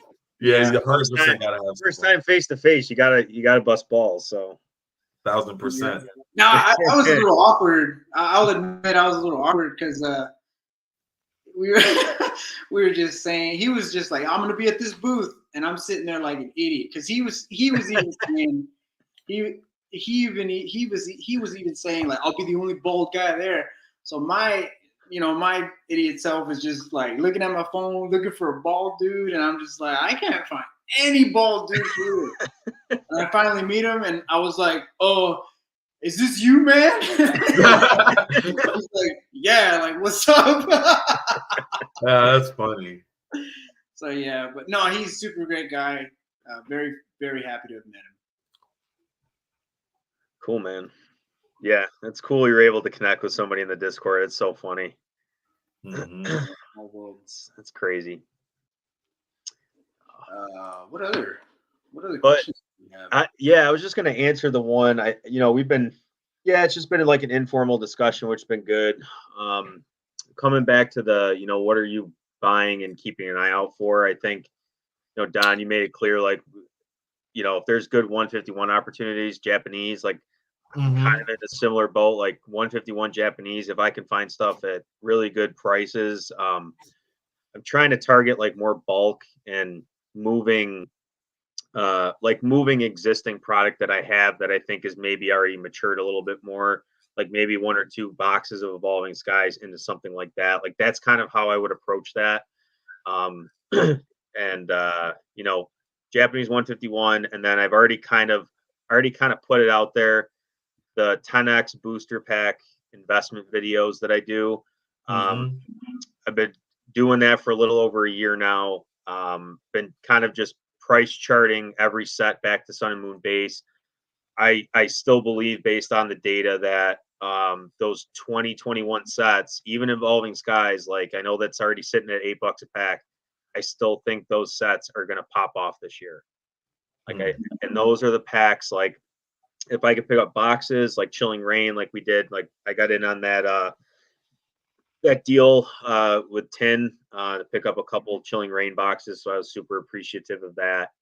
So I was able to pick up a couple of those, some Lost Origin, which is more tail end of like 2022, but 2021, right?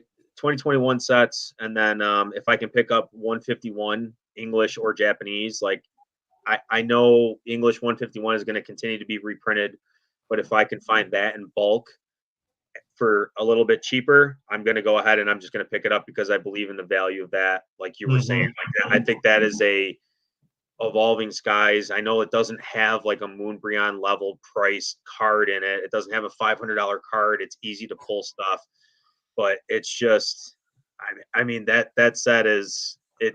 I mean, you guys know, you grew up in that era. It speaks to you. So that's what I'm looking to pick up in 2024. Yeah, Kadabra coming back. I mean, it might not mean anything to any other generation, but that hasn't been a card since back in the day. So even that aspect is kind of cool for us old heads. They brought back Kadabra in there. Yep, 100%. Did I answer this question yet? I don't think so. No, I don't think you did. I don't think so either. I think, I'll go in the opposite direction, right? Just talking. I just wanted to throw that up there. Yeah, man. This guy clowning around. That's me too. Like I'm a clown. Like like what you see here, man.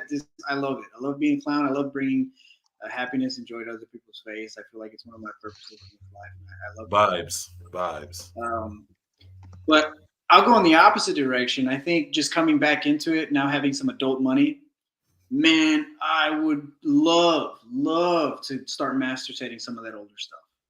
And I think with so much focus, because remember, Pokemon ain't for us anymore. It's for all these new kids, all these new cats. I feel like their focus is on all the modern stuff, and nobody's necessarily buying all. Not that there's no value attached to it, but when I went to Collecticon, dude, I saw like unicorn boxes that I never thought I'd see in my life. That was cool. So that kind of gave me motivation and just it almost made it a reality that, oh yeah, I can master set some of that older stuff now. So I would love to do, at least for like Neo or Gym Heroes. I think only up to where I stopped collecting when I was younger. Because I'll be honest, some of those Gen 3 stuff, that Ruby Sapphire stuff, like the Team Rocket Returns and the Gold Stars, oh, those are awesome. I love the way those look. Man, those cards are great. But I just feel those cards have some of the highest premiums. That's just, I think that's where I have to have my priorities in line. Unless this whole channel blows up and we're making, boo-hoos of money, I think I'm going to stay away from that. But are you getting them to hold? Like to hold them, you want? Not to flip, but like you want to get these cards and then keep them for your personal collection? Oh, yeah. I think that's important too, to tether you to this hobby, to keep it fun. Like as you're packaging orders and you're doing all this monotonous stuff, like you want to remember, you got to have some good feelings towards it. You know what I mean? So I feel like for me, being able to collect some of the older stuff that I have would keep me, motivated at, just sifting through cardboard for as long as we plan on doing this. That'd be cool. But if I had to pick one set, like just going for 2024, Temporal Forces looks good. I'm just gonna I think a lot of people were lost initially with the terraforms.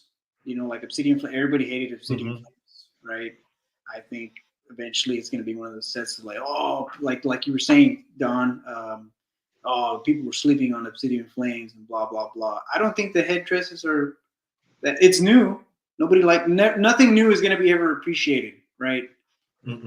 So I think Temporal Forces is going to be something I look forward to, just because the gimmick has changed into the Paradox, and the Paradox forms. That'd be cool. And then I saw Crimson Haze. I don't know if y'all saw that. So I just saw the one of the hits. I think it's like it's a bear, Blood Moon, something bear, or I could be wrong. I could be way off. Ursula. The cover art for it, right? Ursaluna, I think. Oh yeah, something like that. I don't know what I'm talking about, but it was something I saw. Infernape. The Infernape was on there. That was pretty cool. And then Avocado. Was that with the pincer also? Yeah, Avocado was giving us all a little bit because of the pincer was on there. It's like you guys are crazy. Yeah. Oh man. Yeah, I think that's gonna be good. So you think we're gonna be? So you think we're gonna see the banger set coming soon? Like they were talking not that long ago. Like I think actually I think you put a video in where the guy was kind of talking about something that has to be coming, or they need something to be coming for the hobby, whether it's be some kind of rarity or some kind of special card or anything like that. Do you feel like something like that's coming? Yeah, I do, and that's part of. I guess the point is, I guess my strategy is you don't know when that's going to be, so I always like to, like what I've done for Scarlet and Violet, which is a little different than what I did for Sword and Shield because we're in different market conditions now. I'm buying a case of booster boxes. I'm keeping 2 for my personal collection, no matter what. I'm opening 1 booster box for myself because I do enjoy this hobby. I like to enjoy the set. I want to experience each set. And then 3 of them, I have the opportunity at that point, depending on how it does, if it drops immediately, I'll sell them back into the market. I'll take a loss. That's okay. But at least I had an opportunity to get in, before the set had a chance to do what it was going to do. Right. So that's kind of how I'm approaching things. Yes, there's a risk to lose some money doing that, but at least I have skin in the game.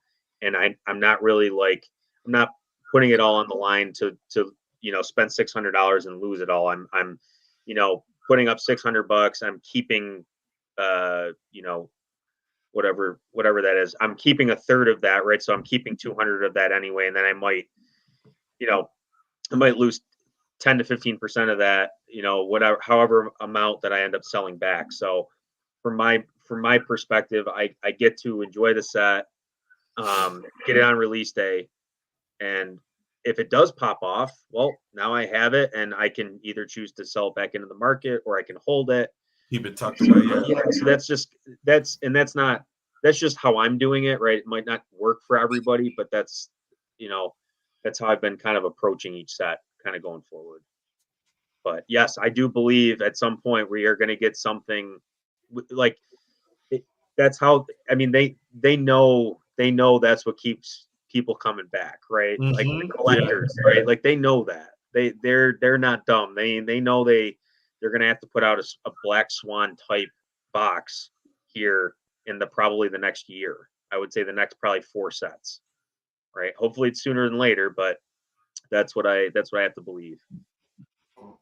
Make sure our allocations are good. Hey, the more you spend, right? Better the allocation. Right. We got everything, all the booster box cases we asked for of Temporal Forces, and just waiting to hear for those remaining products. So okay. Yeah. And Johnny did drop a gem with that. Definitely, don't buy the all arts in the first month. Definitely wait for that to cool off, because they always do cool off. Yep. For the most part, I think the 151 cards went up though, but again, that's a special set. But they definitely went up after release. But everything else generally kind of goes down a little bit.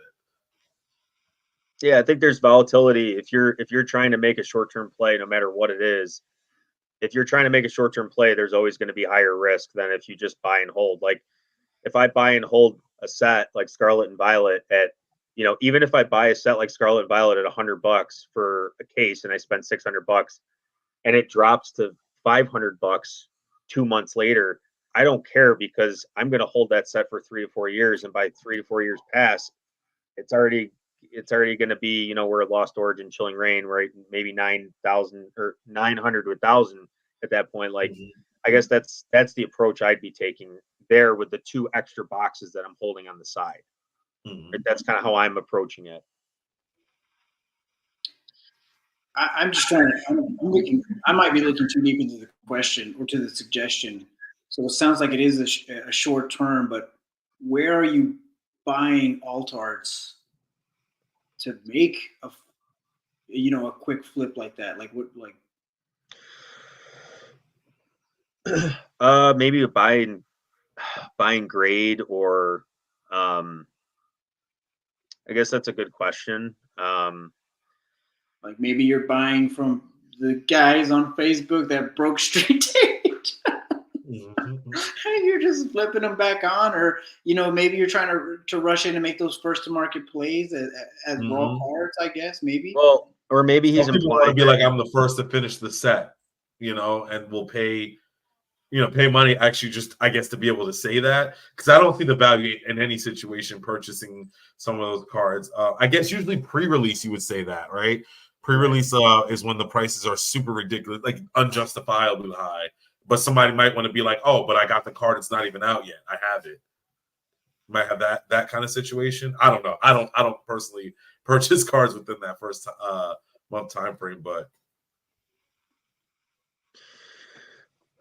yeah, I think it just comes down to what are you trying to do, right? Because if you're trying to do, which I've never tried to do this, and I don't think I would recommend anyone try to do this because it's super risky, is buying, grading, and trying to be first to market for grading. Like that's a game that people play and make a lot of money on, but they got things figured out to a T, and they're really good at it. And I think there's just a a learning curve there. Like you got to be, you just got, everything has to be perfect.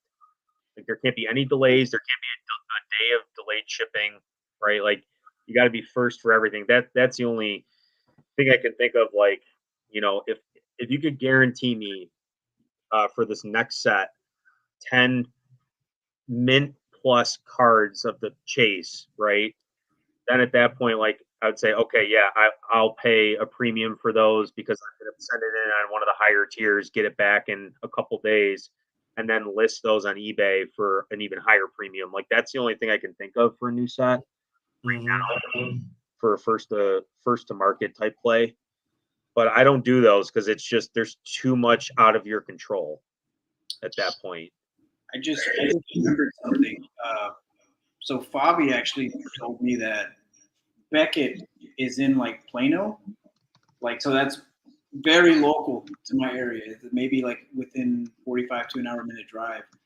So if I don't know how that works. Like if the turnaround times are still the same, or you're able to just drop stuff off and then pick it up sooner. Maybe that's what people are doing. I don't know if PSA or Beckett has headquarters stationed throughout the company, or like stations, I guess, stationed out throughout the company where people can do those quick plays, and maybe that's a play. I don't know. That'd be interesting. People do it. People do it, and they make money. But you got to be like the first, and that's why I never even talk about it. It's just everything's got to be perfect. Everything has to work in your favor. Right. So, but yeah. I don't know if we have any other questions or if there's anything like from anybody watching. You guys have any other questions? Or if Don or Fernando, you guys have anything else you wanted to kind of run through and discuss? Do we have anything in the personal goals? I think I'm pretty good, unless there's anything that pops up in the chat. But I think we covered a lot, and it was cool to even conversate on what we conversated on and the feedback we got from the people in the chat. Yeah, we had a pretty good turnout from the Discord. Yeah. Super impressed. These guys showed up and had a good conversation, and they definitely contributed. And hopefully we can keep this going. My goal is to do this once a week, and if we can continue to bring maybe some new faces on, that'd be great.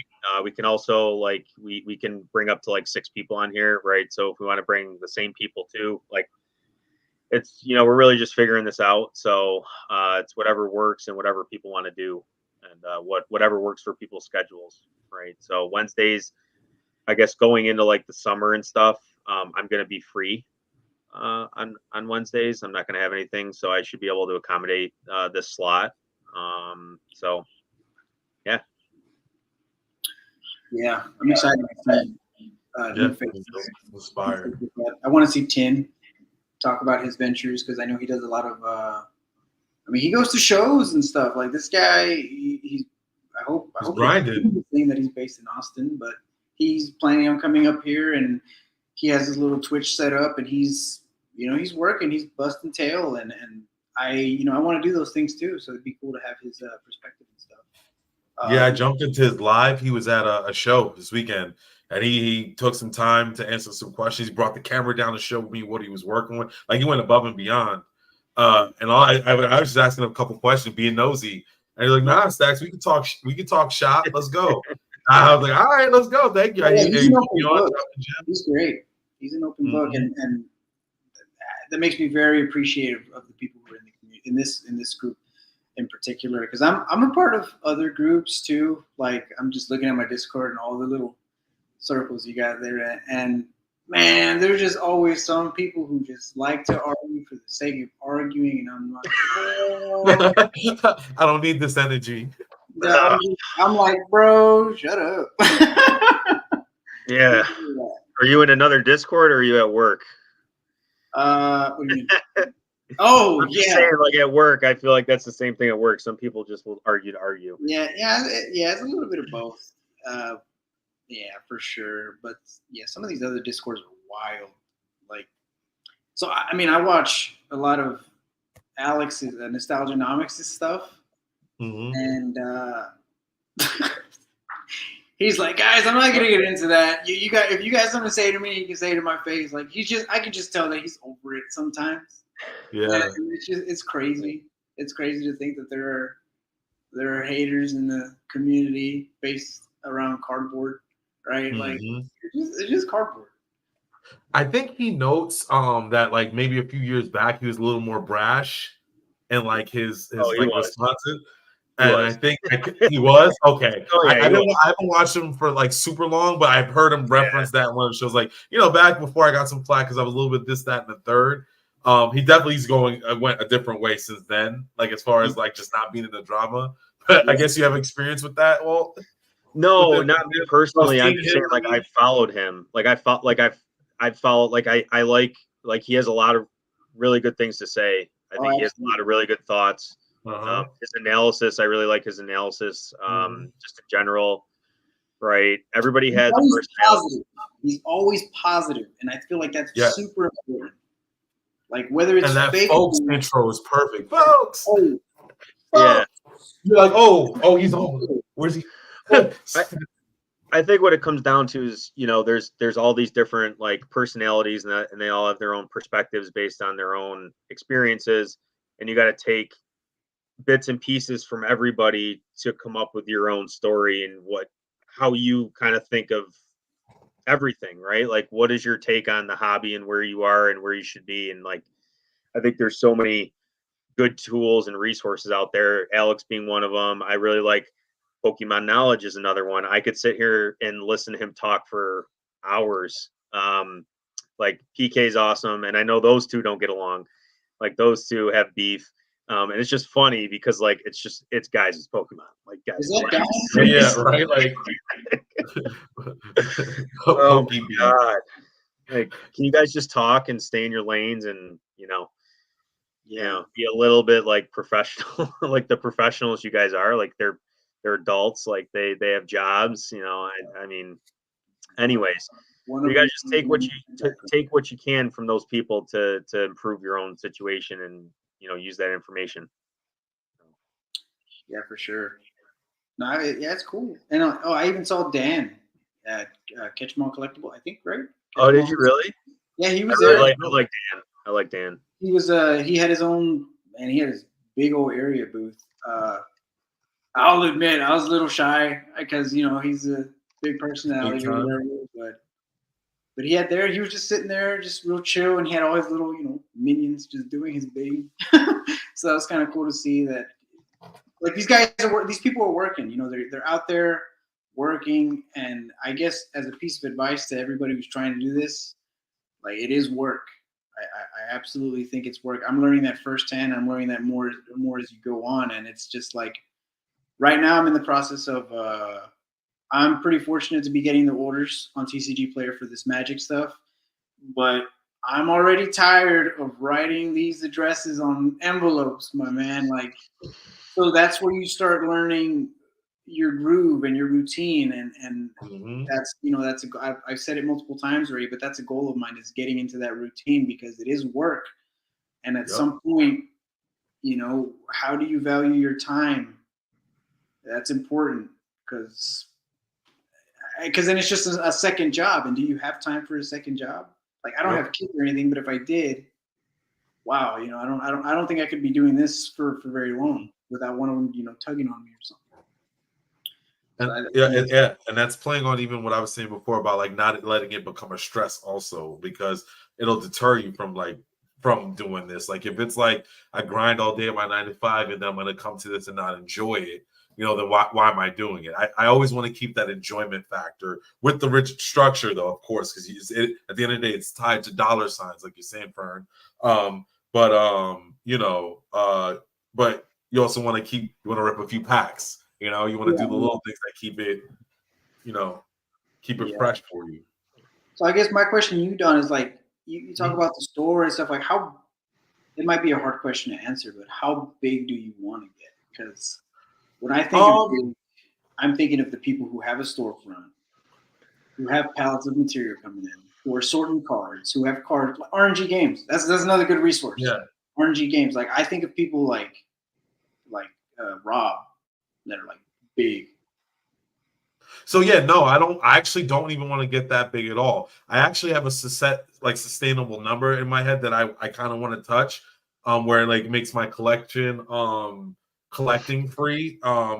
It pays for my location and supply, and then I pocket a couple dollars. But no, as far as like life-changing money, no, it's not going to be anything like that. Because again, once you start to get in there, it becomes a stress, less than like all right. It's more of something to do, a hobby that has a financial benefit and like some fun going on. So even in my situation, this storm creating is only weekend. It's Saturday and Sunday, because that's the amount of time I can allot to that.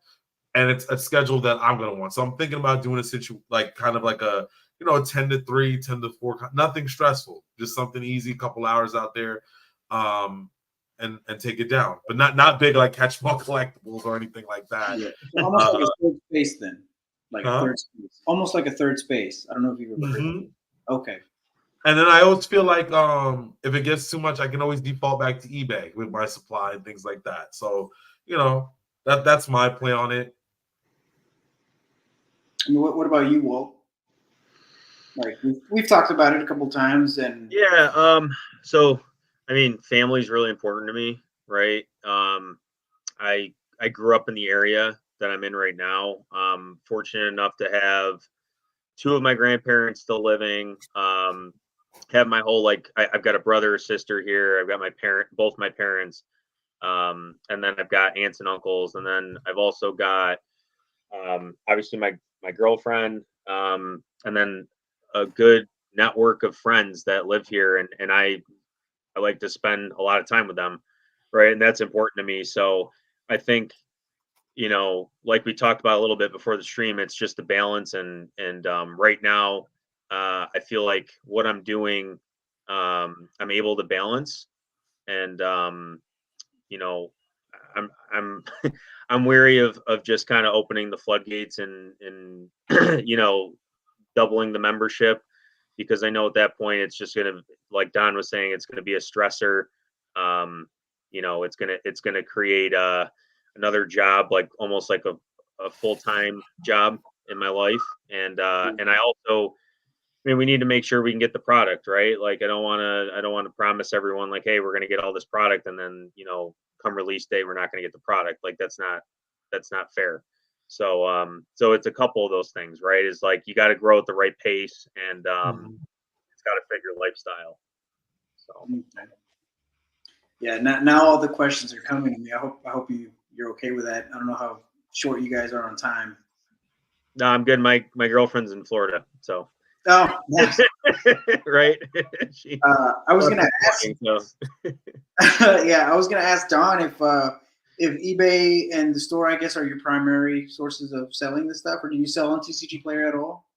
So I had a TCG Player account. I was doing that for a little bit, and I just felt like eBay offered more protections for what I was trying to do. Okay. And then I'm also not a fan of their plain white envelope situation, with the scanning and things like that. Because that's why I went, because I was like, okay, there's going to be tracking on these plain white envelopes. Okay, I'm with that. So I moved over to that, and I realized that wasn't that good. Right. No offense, I still like eBay. I don't want to. And then so that's why I went there. But then the store's more so because then I'm giving them 13% of everything I'm doing, which kind of gets it. It's not terrible. Like a large scale purchase, okay, you'll eat it because you're making good money on something you either likely pulled or something like that. But like anything under like $50, it's kind of like, wow, it really eats away that fee eats away at everything. And the place I'm looking at, a lot of the sales are within that range, like short, quick impulse sales, and I think that's the market I'm going to be attracting where I'm at. And that's why I'm moving to that direction, because I think you have a better pool with affordable cards. Same thing with the boxes. Like, if your booster boxes can appreciate to a certain point, but then you're appreciating yourself out of a buyer pool, because they're too expensive. So yeah, I'm hoping to be able to attract more people at a specific dollar point that generates more sales. Is what I'm trying to do. Not to get all No, that's fair. Is it only Pokemon? No, so I kind of want to get into like Lorcana and One Piece. It's going to be primarily Pokemon because that's what I have access to. And then I have a little tiny thing I think of a plug that I'm getting into with potentially Lorcana. But nothing set in stone. Yeah. And then One Piece I can't really find anything. Yeah. Everybody else, nobody can find that stuff right now. The amount of people that ask. Yeah, everyone's looking for it. So that's Japanese, that's the other thing too. I can find pretty well at a good, but not English. Yeah. Just on the English One Piece. So, because just in case somebody else sees this, so the English One Piece, like I think we have the ability. Like I think the program has the ability to get it, but at the expense of our Pokemon prices going way up, and we do 90% plus of what we do is Pokemon, so that wouldn't make sense, and we wouldn't get everything we asked for Lorcana because it's such a high demand product. So it's just like it's kind of a double-edged sword. Like it's not worth, I guess, going after at this point from distribution. So we did too much volume. Right. And then I think sports cars have came up recently. Yep. And Don, do you have any experience with sport cars? Like the whole dynamic is what you buy. No, actually, I've not. But it's funny you bring that up because my mom maybe like 2 weeks ago dropped off my old basketball card collection from when I was younger. That's about the experience I have. What she dropped off from my past. Other than that, no, not really. Yeah. From what I know, I think a lot of it is seasonal. It's like seasonal hype, and then also if a person's doing good, plays into the market for cards, if I'm not mistaken. So it's a volatility aspect to that from what I've heard about it, but not enough to where I could say concrete. Like, I know about that market. Yeah, but man, like stuff like that, and not to veer too far off from Pokemon stuff, but like stuff like that, because I play fantasy football too. I don't pay too much attention to the NCAA, but it's almost like, man, there are just some good players in NCAA in college that they're going to show out. They're going to show out. So it's almost like you can anticipate buying that, 2024 set or whatever. And maybe other people know that too. Maybe other people have the same opinion when they see these, because like, dude, Reggie Bush was like, oh my God, probably the best, college player ever. I think he's been. I mean, it's debatable, right? But it's like when you have these generational talents like that. Like it's a short thing with their card kind of thing? Yeah, you almost want to. You almost have to, like I think the Pat Mahomes right now is probably going to be, it's just going to be an iconic card in the future. It's inevitable, I feel. So yeah, I was just asking if you had experience with sports cards. And that's just me figuring out how diverse I want to be with this TCG stuff, right? Because I think for a while, I think for a while, card Pokemon was doing either bad, good, however you want to take it, and then these other ones are just taking up, like Lorcana, for example. When it came off, I managed to get 6 starter decks from Chapter 1 from Disney directly. They were like $16.99 a pop, something like that. And then within that week, I threw them up on Facebook, and some nurse guy bought 3 of them for $100. So, like it's a balance when one's, and you want to diversify your portfolio so you can kind of prepare for those ups and downs between each two, and that's something I also want to dive into and figure out. But not too much where it's like, oh, I have 2 TCG player accounts, one's for Pokemon and one's for Magic or whatever, because that feels like it could be really stressful. And I think we all have a certain expectation for the quality of life that we want. So how I would approach it, and we kind of briefly talked about it, like via message. Well, I'm looking at it like Pokemon is more of a safer bet. I'm gonna have it in my store, but like I'm also stockpiling and thinking it's gonna go up in the future. Like with the Lorcan and stuff, I'm using that as the hype that's around it to make money off of it. Like, Yeah.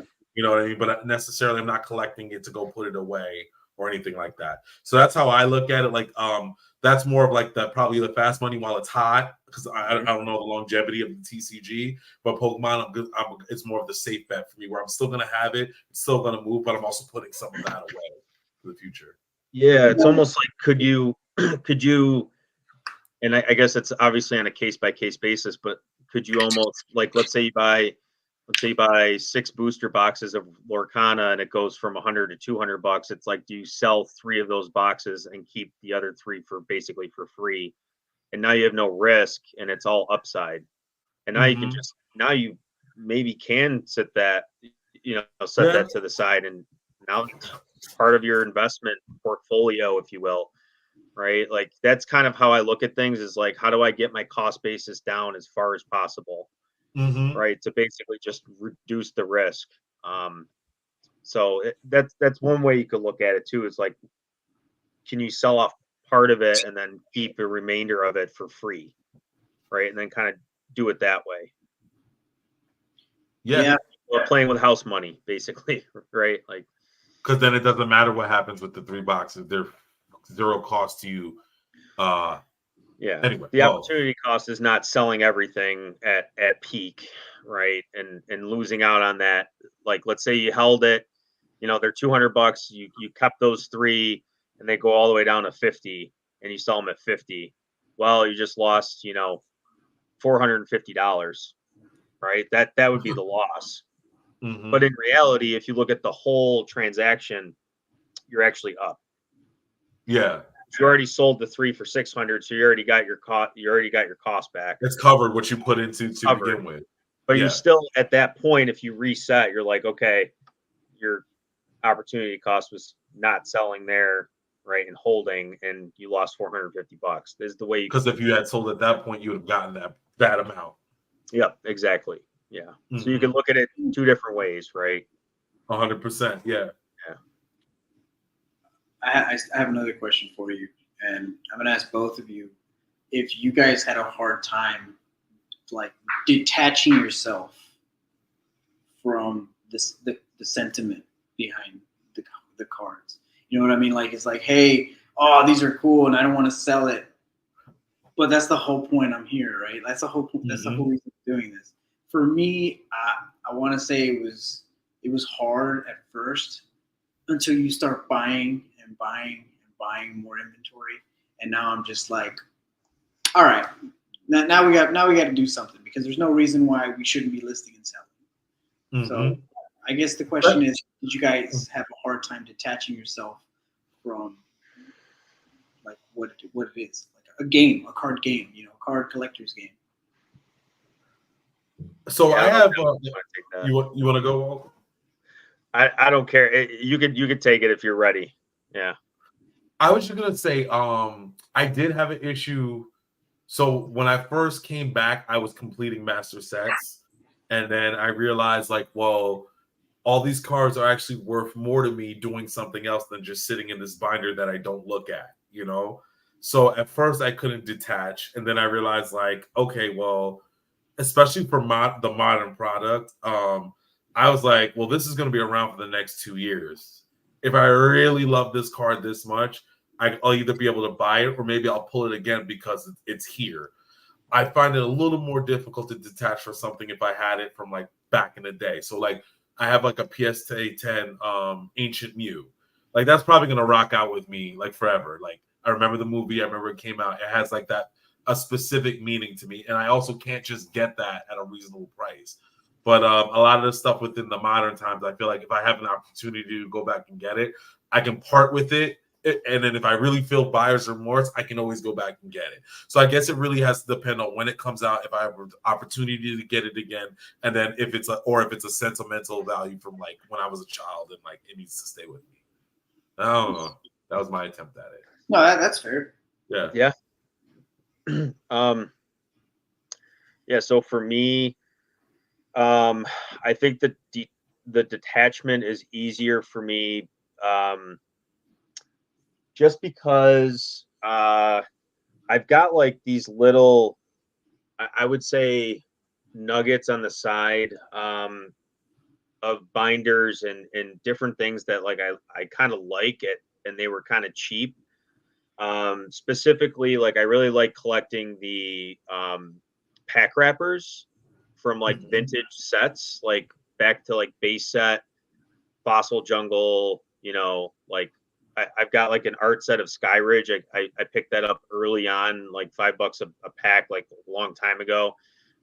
That's pretty cool. So I put those all in, like I bought some like 4-page sleeves, and that's essentially what, like, I don't want to say it's free because there was a cost associated with the old pack wrappers, but that's a way for me to say, like, okay, if I let go of some of this other stuff, I have some of these cheaper collector's pieces that still hold some like sentimental value to me, right? And something that I can open up and look at and say, hey, this reminds me of this time or whatever.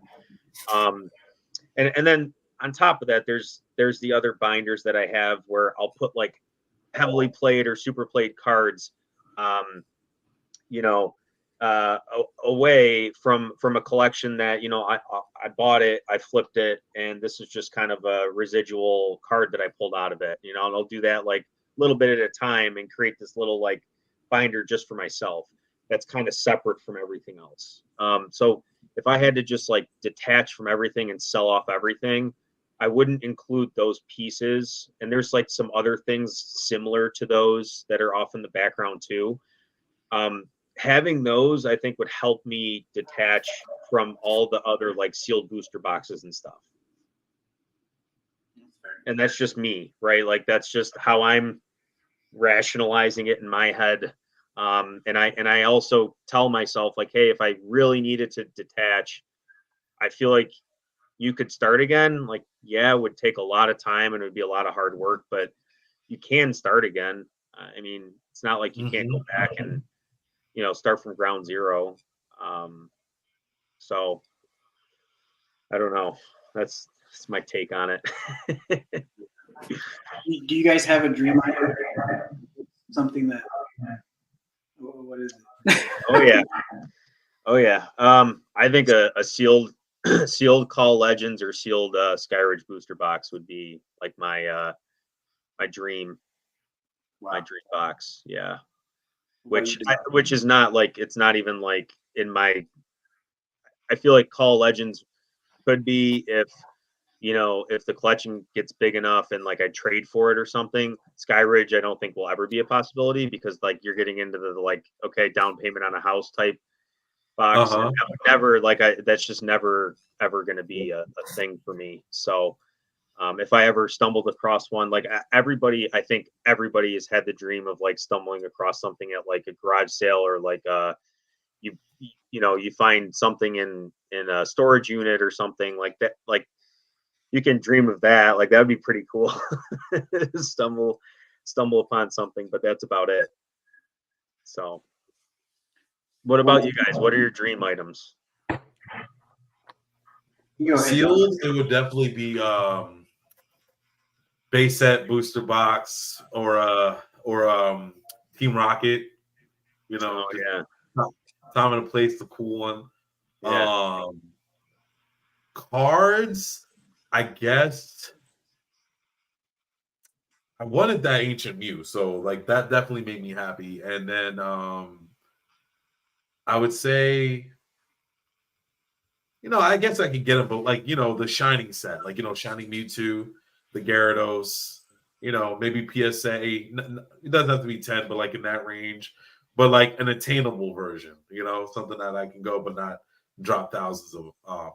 But yeah, I would say that. I'm just saying dream. It doesn't have to be practical. It's just yeah. Then if it's a dream base set booster box, Team Rocket booster box, I'm probably not gonna like at this point pay for that because we're talking high prices.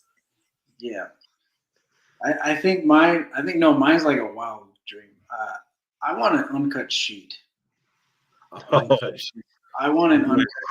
Of what set? Any set?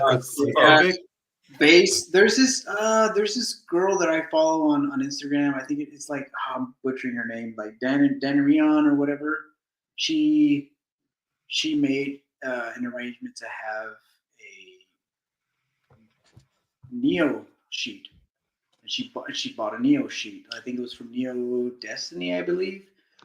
But there was just uncommons and commons. That just goes to show how like rare items like that are. But as a dream item, man, like it'd be dope to have the base set hollow like sheet. Dude, I can't imagine that. Oh. If I had that, I wouldn't have any reason to collect. Like I'd stop. That's If it. somebody gave me that today, I'd be like, "Wow, you guys would never hear from me again." I was like, I got everything I wanted out of this. You would just give away everything else you have, right? I'd give away like this house, like just live Take under it. a bridge with your uncut yeah, sheet. we're just Sleep. gonna rent. Cuddled up with it. Yeah, no, I'd use it as a blanket. Nah. Yeah, that's one of. But you know, everybody always wants the first edition stuff. That's pretty cool. That's always going to be cool. And you said the Shining cards, a master set of those. That'd be dope too. But man, there's just something about that uncut sheet that every time I see these social medias guys have it, it's just something. It's just like It's so it's more than pure. just art. It's, you know, it's history, it's art, it's Yeah.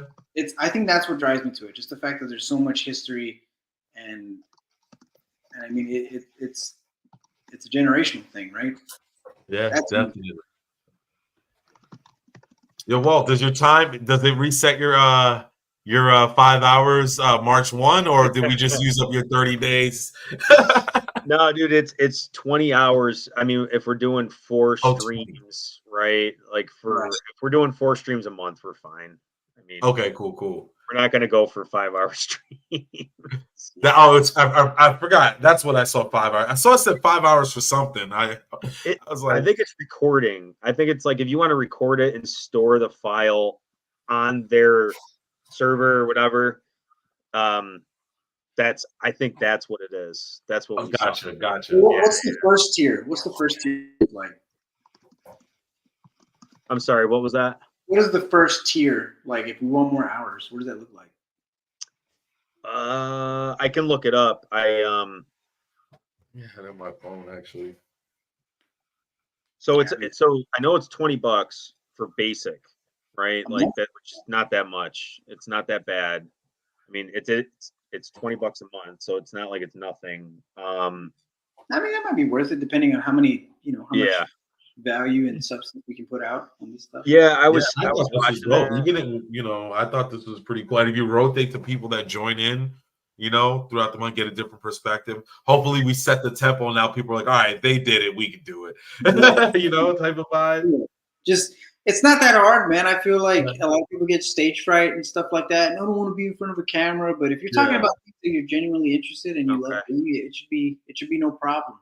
Yeah, you get a lot. You get a lot of benefits going to basic, and you get unlimited streaming for the month. Oh wow! Just like going to $20 a month. Yeah, so it's pretty significant. And then like I couldn't even go through everything, like all the benefits you get going to a paid service. So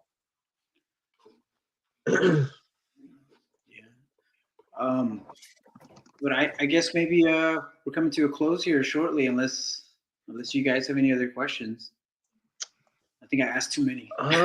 No, it's all good. But I'm probably gonna tap out because I do have work in the morning. Not to be that old guy. Oh, nah, bro, we all have work. Yeah, it's 10 p.m. Oh man, which is straight, but I'm good for this type of forum though in the future though, definitely. And I like this time slot if you ever need someone to rotate in. Yeah, same here, man. Wednesdays are pretty. My lady works from home, and she's usually just chilling over there, so it's not like I have to, do anything extra on the days that she's here. So this is the time that works great for me too. Great, yeah, that sounds good. Like I said, Wednesdays should be free. Obviously, if something comes up, we can either shift it to a new day of the week, or we can reschedule for the following week. So Yeah, this was I would say this was pretty successful for show one, considering going in we didn't really know what we were gonna do. Yeah. Yeah, no, for sure. Yeah, yeah.